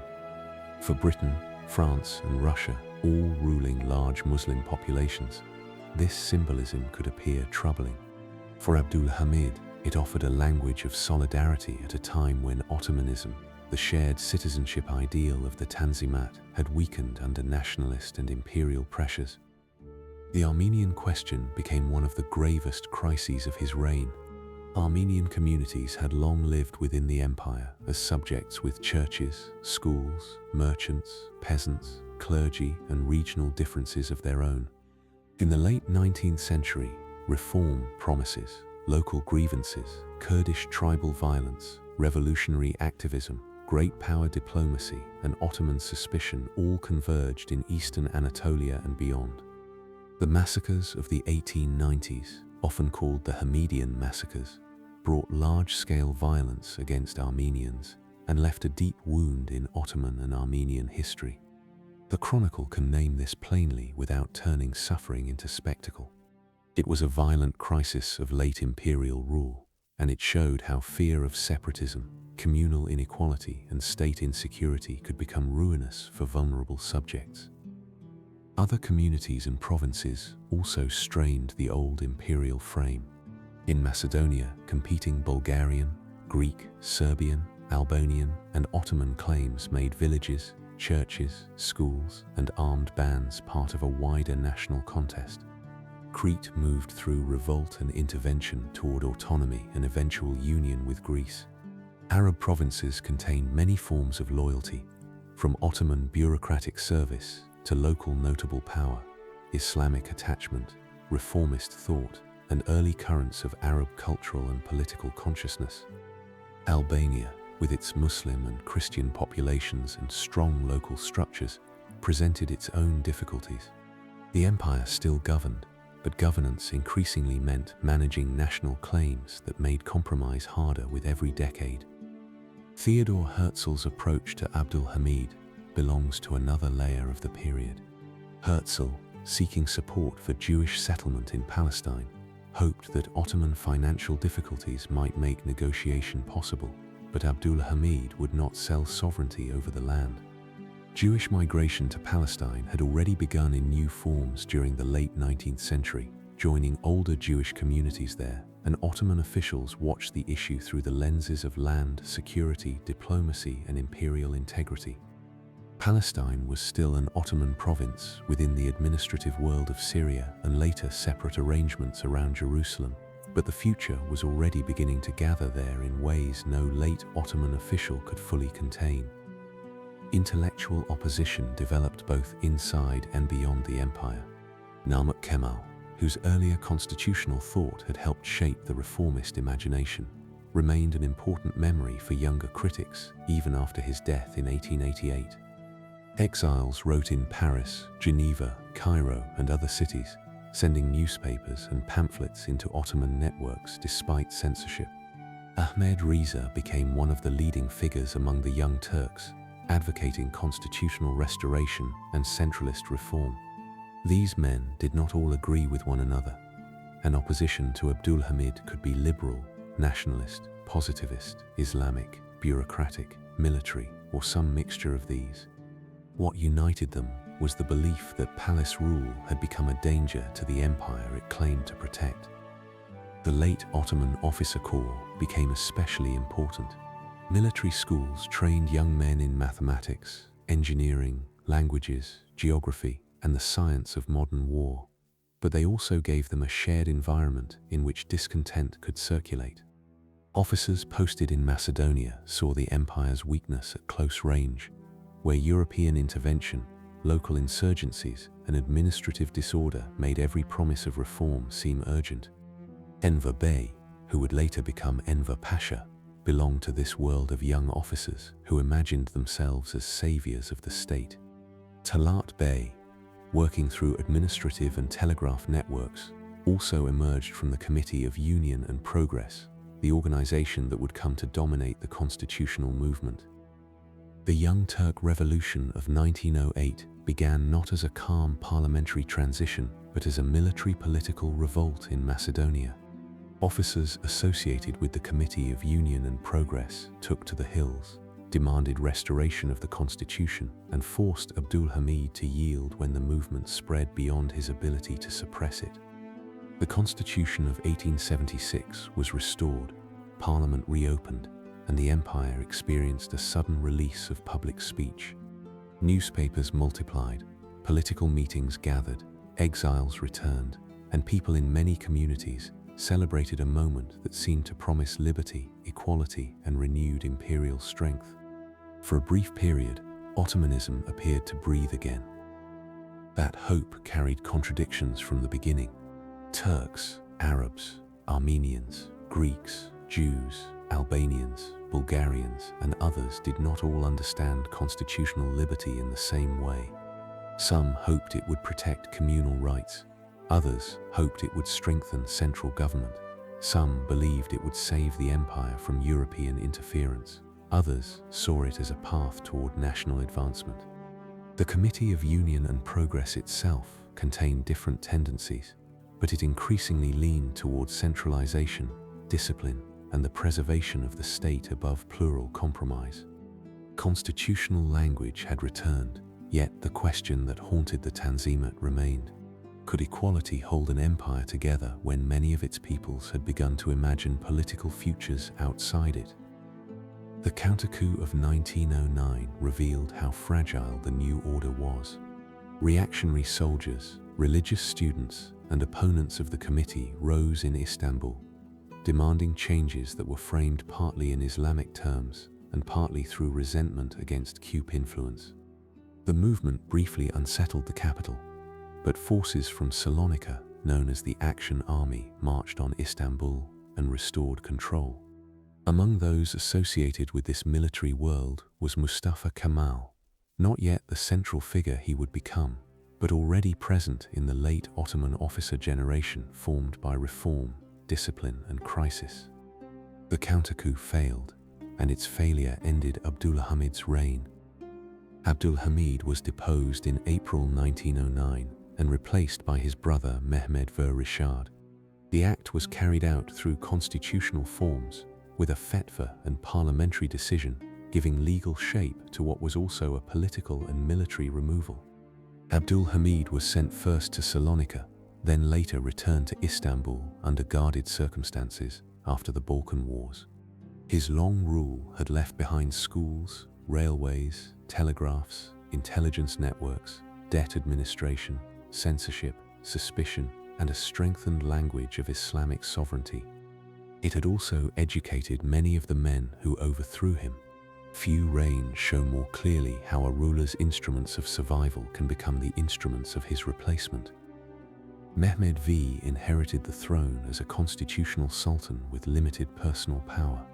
The real political field now belonged increasingly to parties, officers, committees, ministers, newspapers, foreign ambassadors, and nationalist movements whose demands could not be quieted by the restoration of parliament alone. The empire had re-entered constitutional life, but not calm. Austria-Hungary annexed Bosnia and Herzegovina in 1908. Bulgaria declared independence, and Crete moved closer to Greece. The revolution that had promised renewal was immediately met by territorial loss, diplomatic pressure, and the reminder that European powers did not pause their ambitions because Ottoman politics had changed. The late Hamidian and early constitutional years also unfolded under the shadow of finance. The Ottoman Public Debt Administration, established in 1881 after the earlier default, gave European creditors control over specified revenues, including income from salt, tobacco, stamps, and other sources. It was an institution of remarkable reach, staffed by Europeans and Ottomans, and it showed how fiscal dependence could sit inside sovereignty without abolishing it outright. The empire still ruled its lands, appointed its officials, and commanded armies, but parts of its revenue were now bound to international creditors. Debt had become one of the quiet governors of the late Ottoman state. What makes Abdülhamid's age so difficult to reduce is that it contained repression and modernization together. Censorship expanded, but so did education. Parliament was suspended, but bureaucracy grew. The Sultan watched his subjects carefully, yet also built institutions that made them more capable of political thought. He spoke in the language of Islamic unity, while ruling an empire that still contained large non-Muslim populations whose trust had been deeply strained. He feared foreign intervention, often with reason, but his methods helped create opposition that would later claim it alone could rescue the state. The reign was not a pause between reform and revolution. It was one of the main workshops in which late Ottoman politics was made. By 1909, the empire stood in a new constitutional age, but it was not secure. The Balkans were restless, the army was politicized, the Committee of Union and Progress was gaining strength, Arab and Armenian questions remained unresolved, European powers remained watchful, and Italy was already looking toward Ottoman Tripoli. The old imperial house still sat in Istanbul, and the Caliph Sultan still carried immense symbolic weight, but the effective direction of the state had begun to move toward men shaped by military schools, secret committees, exile politics, and the fear that time was running out. The final movement of the chronicle therefore passes from Abdülhamid's guarded palace into the last wars of the empire, where constitutional hope, nationalist urgency, foreign invasion, and world war would bring the Ottoman Sultanate to its end. Chapter 12: The Last Wars and the End of the Sultanate. The final movement of the Ottoman Empire began in a constitutional age that had promised renewal, yet almost immediately delivered war. Abdülhamid's guarded palace had given way to parliament, parties, officers, newspapers, and the Committee of Union and Progress. But the old questions had not disappeared with the restoration of political speech. The Balkans remained unsettled. The army was divided by faction and reform. European powers watched every weakness, and the provinces still carried different expectations of what Ottoman belonging should mean. Mehmed Rashad sat on the throne as Sultan, but the empire's effective direction increasingly belonged to ministers, officers, and committee men who believed that survival required speed, discipline, and central control. Italy opened the last decade of Ottoman imperial war in 1911 by attacking Tripolitania and Cyrenaica, the Ottoman provinces that would become Libya. The invasion showed how exposed distant provinces had become when the empire lacked naval strength equal to European rivals. Ottoman officers, including Enver Bey and Mustafa Kemal, went to North Africa in irregular ways, helping organize local resistance with Arab and Berber fighters, and their experience there belonged to a generation of soldiers who learned that improvisation had become one of the empire's remaining resources. The war ended in 1912 with Ottoman loss of Libya, and Italy also occupied the Dodecanese Islands. North Africa, once tied to Ottoman sovereignty through governors, corsair legacies, and imperial recognition, was now slipping away under the pressure of European colonial appetite. Before the empire could absorb that loss, the Balkan states moved.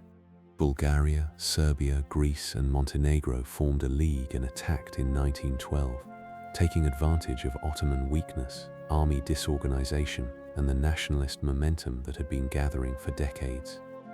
The First Balkan War unfolded with startling speed. Ottoman forces retreated.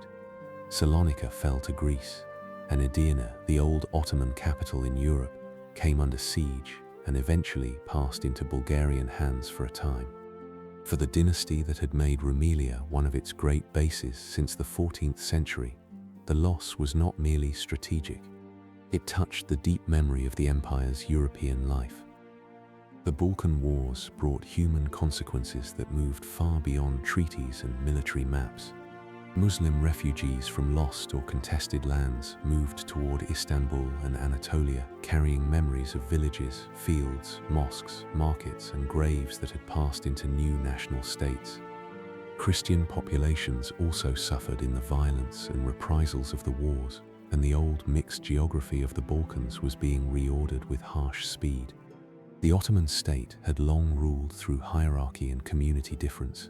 The Balkan national states increasingly imagined territory through ethnic and religious majorities.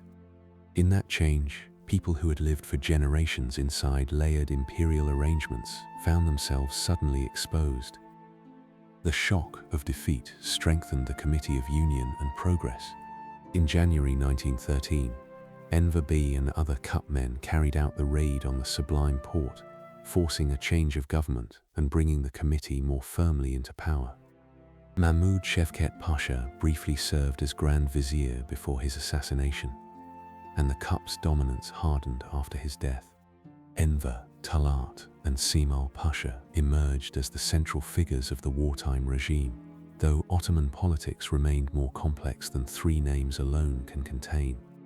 These men had been shaped by the late empire's military schools, exile networks, constitutional hope, and fear of dissolution.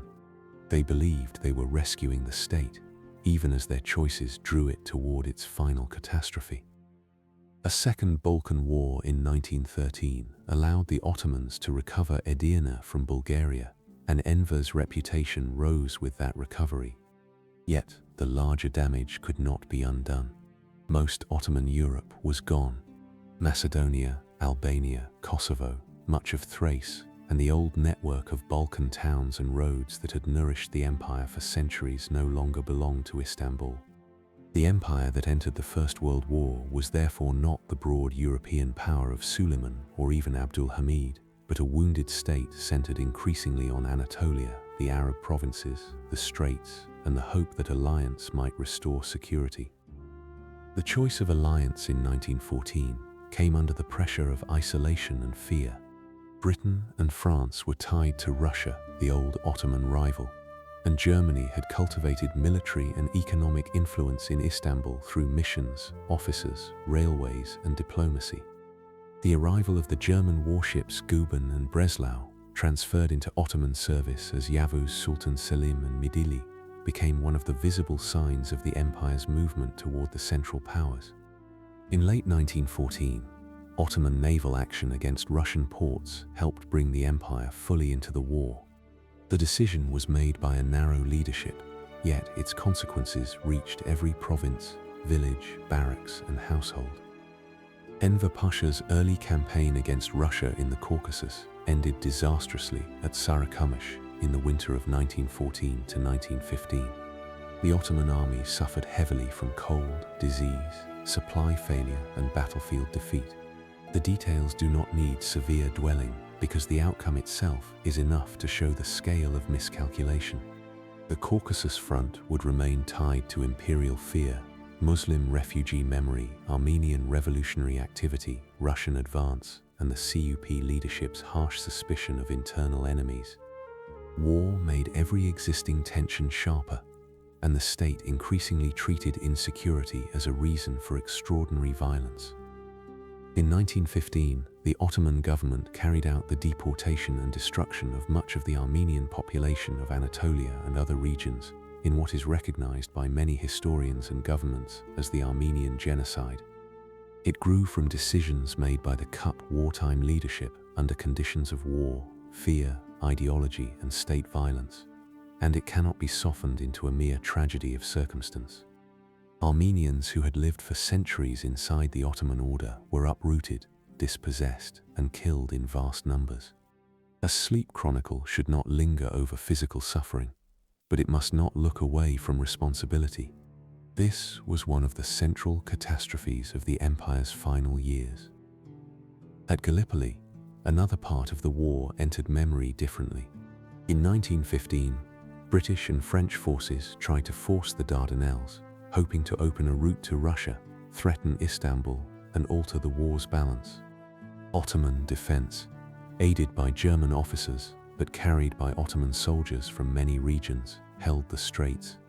Mustafa Kemal, then an Ottoman officer, became prominent through his command at critical moments on the peninsula, where ridges, narrow beaches, scrub-covered slopes, and difficult supply shaped the campaign.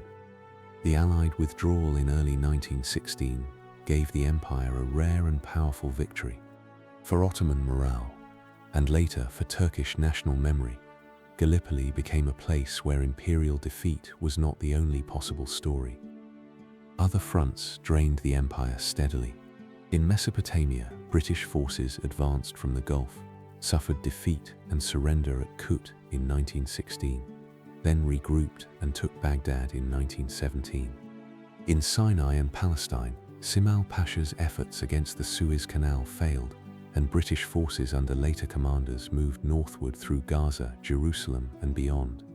In Arabia, the Sharif of Mecca, Hussein ibn Ali, entered revolt against Ottoman rule in 1916 with British support, while Arab officers and notables made different choices according to region, loyalty, ambition, and circumstance. The Arab revolt did not mean that all Arabs rejected the empire, but it showed how wartime promises and local grievances could loosen Ottoman authority in the lands that Selim I had brought under the dynasty 4 centuries earlier. The home front carried requisitions, shortages, inflation, conscription, censorship, and grief. Grain, animals, carts, metal, cloth, and labor were drawn toward the army.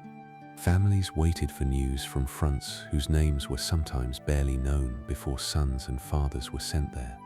The state had become more intrusive during the Reform century, with telegraphs, ministries, schools, censuses, and police reports, and wartime turned those instruments towards survival. A modernizing empire could reach its subjects more effectively than before, but in war that reach often meant demands rather than protection. By 1918, the Central Powers were failing, and Ottoman endurance could not continue alone. Bulgaria's collapse opened the route toward Istanbul. British advances in Syria broke the remaining Ottoman position there, and the government sought an armistice. The Armistice of Mudros, signed on October 30, 1918, ended Ottoman participation in the war and gave the Allies wide rights of occupation and control. Enver, Talat, and Samal left the empire soon afterward. Mehmed had died earlier that year, and his brother Mehmed VI Vaheddin now occupied the throne under conditions no sultan before him had faced. The occupation of Istanbul in 1918 and formally in 1920 brought foreign soldiers into the imperial capital that Mehmed II had conquered in 1453. British, French, Italian, and Allied authorities controlled key points, while the Ottoman government remained under supervision and pressure. The scene carried a long historical echo, but its political meaning was immediate. The Sultanate still existed, the palace still functioned, and Friday prayers still named a sovereign, yet effective power had been narrowed by defeat, occupation, and diplomacy. The old capital remained full of ministries, mosques, ships, newspapers, refugees, officers, informants, and anxious households. But the empire's future was no longer being decided only there. Mustafa Kemal's departure for Anatolia in May 1919 began the movement that would shift authority away from occupied Istanbul. Sent officially as an inspector, he soon became the leading figure of the nationalist resistance. The Greek landing at Izmir, backed by Allied arrangements, deepened the crisis and made Anatolia itself feel threatened with partition. Congresses at Erzurum and Sivas gathered nationalist claims around the defense of territory and sovereignty, while local associations, officers, notables, and former Ottoman officials formed the practical network of resistance. The movement did not begin as a republic in finished form. It began as a struggle over who had the right to speak for the surviving homeland. In Ankara, the Grand National Assembly opened in April 1920. Its benches, offices, and improvised routines were far from the old ceremonial world of Topkapi or Yildiz, yet the assembly claimed a legitimacy that Istanbul could no longer command. Mustafa Kemal and his colleagues framed their struggle as national sovereignty, resistance to occupation, and defense against partition. Halide Edip spoke and wrote in support of the national cause, bringing intellectual and public force to the movement. İsmet Pasha, later İnönü, emerged as one of its key military and diplomatic figures. The Ottoman state's own schools and armies had produced many of the people now building a new authority against the Sultan's government. The Treaty of Sèvres in 1920 attempted to impose a harsh settlement on the defeated empire, including zones of influence, Greek gains, Armenian provisions, and severe limits on Ottoman sovereignty. It was signed by the Istanbul government, but never accepted by the Ankara movement. The Turkish War of Independence unfolded against Greek forces in western Anatolia, Armenian forces in the east, French forces in Cilicia, and the wider diplomatic arrangements of the Allied powers. The nationalist victories at İnönü, Sakarya, and the final offensive of 1922 changed the terms of negotiation. By the autumn of that year, the old settlement envisioned at Sèvres had become impossible to enforce. The abolition of the Sultanate on November 1, 1922, ended the Ottoman dynasty's political sovereignty. The Grand National Assembly separated the Sultanate from the Caliphate and declared the former abolished, leaving Mehmed VI without a throne. He departed Istanbul soon afterward aboard a British warship, a final movement that gathered defeat, protection, humiliation, and survival into one image of dynastic ending. The empire that had begun with Osman's frontier following and had ruled from Istanbul for nearly 5 centuries no longer possessed a sultan. The person of the ruler had been removed from the state that would replace him. The Treaty of Lausanne in 1923 recognized the sovereignty of the new Turkish state within borders far different from those of the empire. It replaced Sèvres and gave international form to the outcome of the nationalist struggle. Later that year, on October 29th, the Republic of Turkey was proclaimed, with Mustafa Kemal as its first president. The Caliphate lingered briefly under Abdülmecid II, stripped of political sovereignty, until it too was abolished in 1924. The Ottoman house passed from rule into exile, and the long dynastic order ended not in one battle or one decree alone, but through years of war, occupation, resistance, negotiation, and institutional replacement. The end of the Ottoman Empire did not mean the disappearance of its people, habits, buildings, or memories.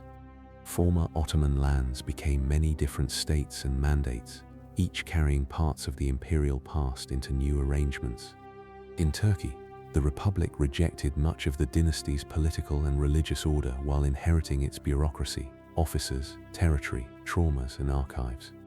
In the Balkans, Arab provinces, North Africa, the Caucasus, and the Eastern Mediterranean, Ottoman centuries remained present in law courts, family histories, food, music, urban quarters, land disputes, religious endowments, and the names of bridges and streets. Empires end politically before they end in the materials of daily life. What had begun in the late 13th century as a small frontier lordship had become, across 6 centuries, a world of capitals and provinces, sultans and servants, armies and judges, shipyards and caravan roads, coffee houses and schools, mosques and churches, registers and treaties. Its history cannot be held only as rise and fall, because between those two words lay long continuities, recoveries after disaster, experiments with law, accommodations with difference, and acts of violence that must be named without ornament. The Ottoman Empire was never one simple thing for all the people who lived within it. It was protection, burden, opportunity, hierarchy, memory, and power, changing shape as the world changed around it.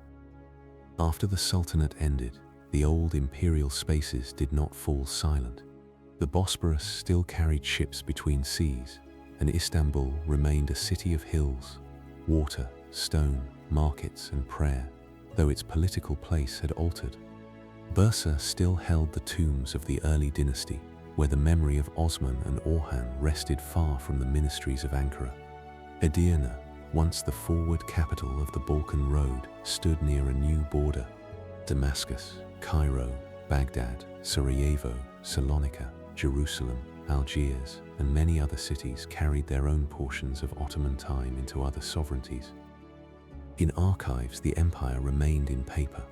Registers listed villages and fields, court records preserved quarrels over inheritance or debt, imperial orders named governors and complaints, maps marked rivers and fortresses, and diplomatic files held the language of treaties that had once changed the lives of people who never saw them.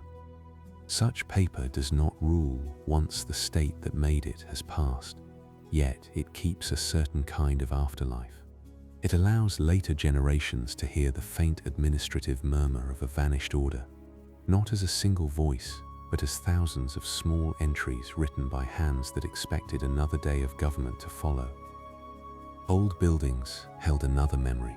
A mosque complex might still gather worshippers, a bath might survive in altered use, a market street might keep the curve of an older plan, and a fountain inscription might give the name of a patron whose political world had ended long ago. Stone is patient in a way governments are not. It receives new footsteps, new repairs, new languages, and new silences without needing to explain the century that made it. In such places, the Ottoman past did not remain as empire. It remained as texture. Across the former provinces, people continued to cook, trade, marry, pray, argue, teach, and remember in ways shaped by centuries of imperial mixture. Some memories were affectionate, some bitter, some formal, some barely noticed because they had become part of ordinary custom. A family recipe, a legal phrase, a style of courtyard, a melody, a title of respect, or the arrangement of a neighborhood could carry the empire forward without naming it. History often survives like that. Not only in monuments and proclamations, but in gestures repeated long after their first setting has gone. The Ottoman dynasty itself became a subject of memory rather than command. Its sultans, once named in sermons and obeyed across continents, entered books, photographs, exile lists, family stories, and the long arguments of historians. Some were remembered as conquerors, some as lawgivers, some as reformers, some as failures, some as prisoners of circumstances larger than their will. None of them alone was the empire, though each carried it for a time. The larger story belonged also to scribes, sailors, peasants, artisans, judges, eunuchs, mothers of sultans, soldiers, merchants, diplomats, refugees, rebels, and children born into provinces whose borders they did not choose. By the time the Republican order settled into its own century, the Ottoman Empire had become both near and distant. Near, because its stones, roads, archives, and families still remained. Distant, because the world that had made sense of Sultan, Caliph, Timur, Janissary, millet, capitulation, and imperial household had passed beyond political life. Between those two conditions, the past found its quieter place. Not ruling, not vanished, but resting in layers beneath the present. And there the long chronicle can settle. The frontier valleys of Osman, the silk markets of Bursa, the Balkan roads of Murad, the walls of Constantinople, the law courts of Suleiman, the coffee houses of the 17th century, the reform decrees of the Tanzimat, the guarded reports of Yildiz, and the assembly benches of Ankara all remain joined now only by memory and record. The empire's days of command are over, but the material world it shaped continues under other skies, in worn thresholds, in harbour stones, in paper folded and refolded, in the cool surfaces of old walls after evening has passed across them. The journey is complete. Rest well.